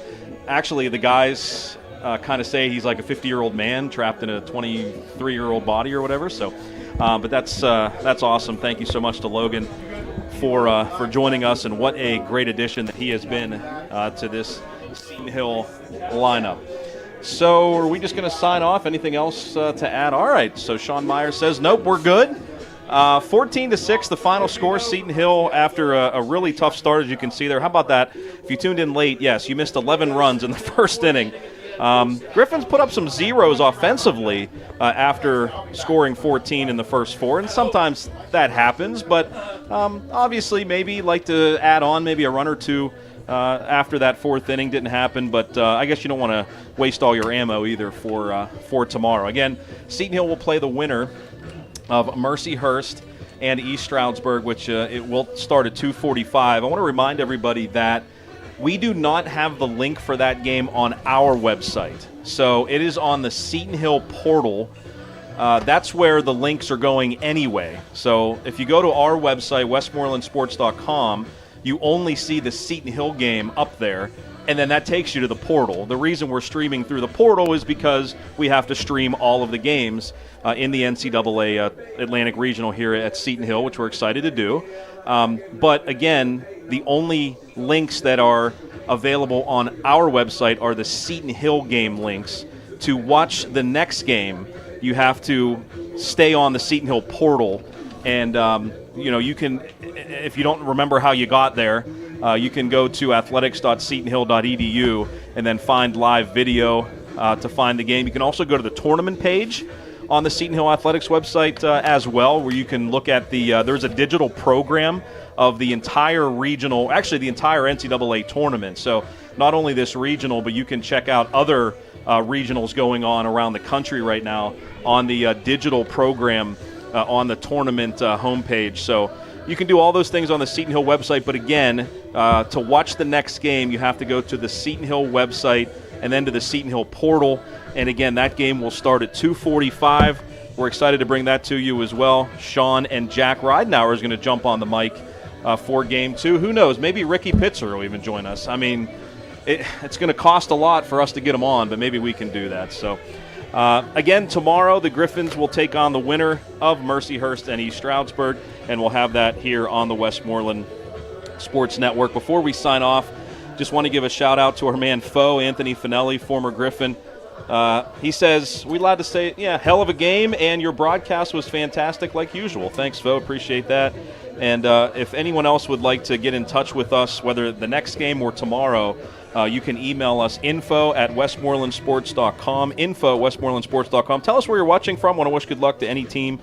You can do that. You can also tweet at us at WestmorelandSN, and we'll read your tweet or email live on the air. More fun coming up tomorrow for Seton Hill, but for the next game, Mercyhurst and East Stroudsburg should be a good one here from Seton Hill University, the first time the Griffins host the Atlantic Regional. Again, the last score we had from the other regional in Millersville, it was Charleston and Westchester playing, with Westchester winning 3-1. And at the beginning of this game, we thought that game was going to end before this one, but somehow this one ended before that one. I don't know how that happened, but we kind of passed them up there. I guess the game did get a lot quicker after the first inning here. And I'm just trying to take a look here before we sign off on this one, what the score of the game is now. Obviously, you can check that out for yourself by going to the Westchester or Charleston website and clicking on the live stats, but let's check it out here. Westchester leading Charleston 5-1, bottom of the ninth with 2 outs. So it looks like Westchester will advance past Charleston, and that means Charleston then would play Millersville in the game after this one. Again, if Seton Hill wins this regional and Millersville wins the other, then the two teams would play in a 3-game series in the Super Regional at Millersville. They always play the highest seed remaining. So whatever happens here, the highest seed remaining here will, or the team that wins the regional will play, obviously, the team that wins the other regional in Millersville, and then whoever has a higher seed, they'll play the 3-game series at their home field. So that's going to do it for us. Once again, the final score, Seton Hill 14, Shippensburg 6. You've been watching the NCAA Atlantic Regional right here on the Westmoreland Sports Network. Don't forget Game 2 between Mercyhurst and East Stroudsburg coming up on the Seton Hill portal.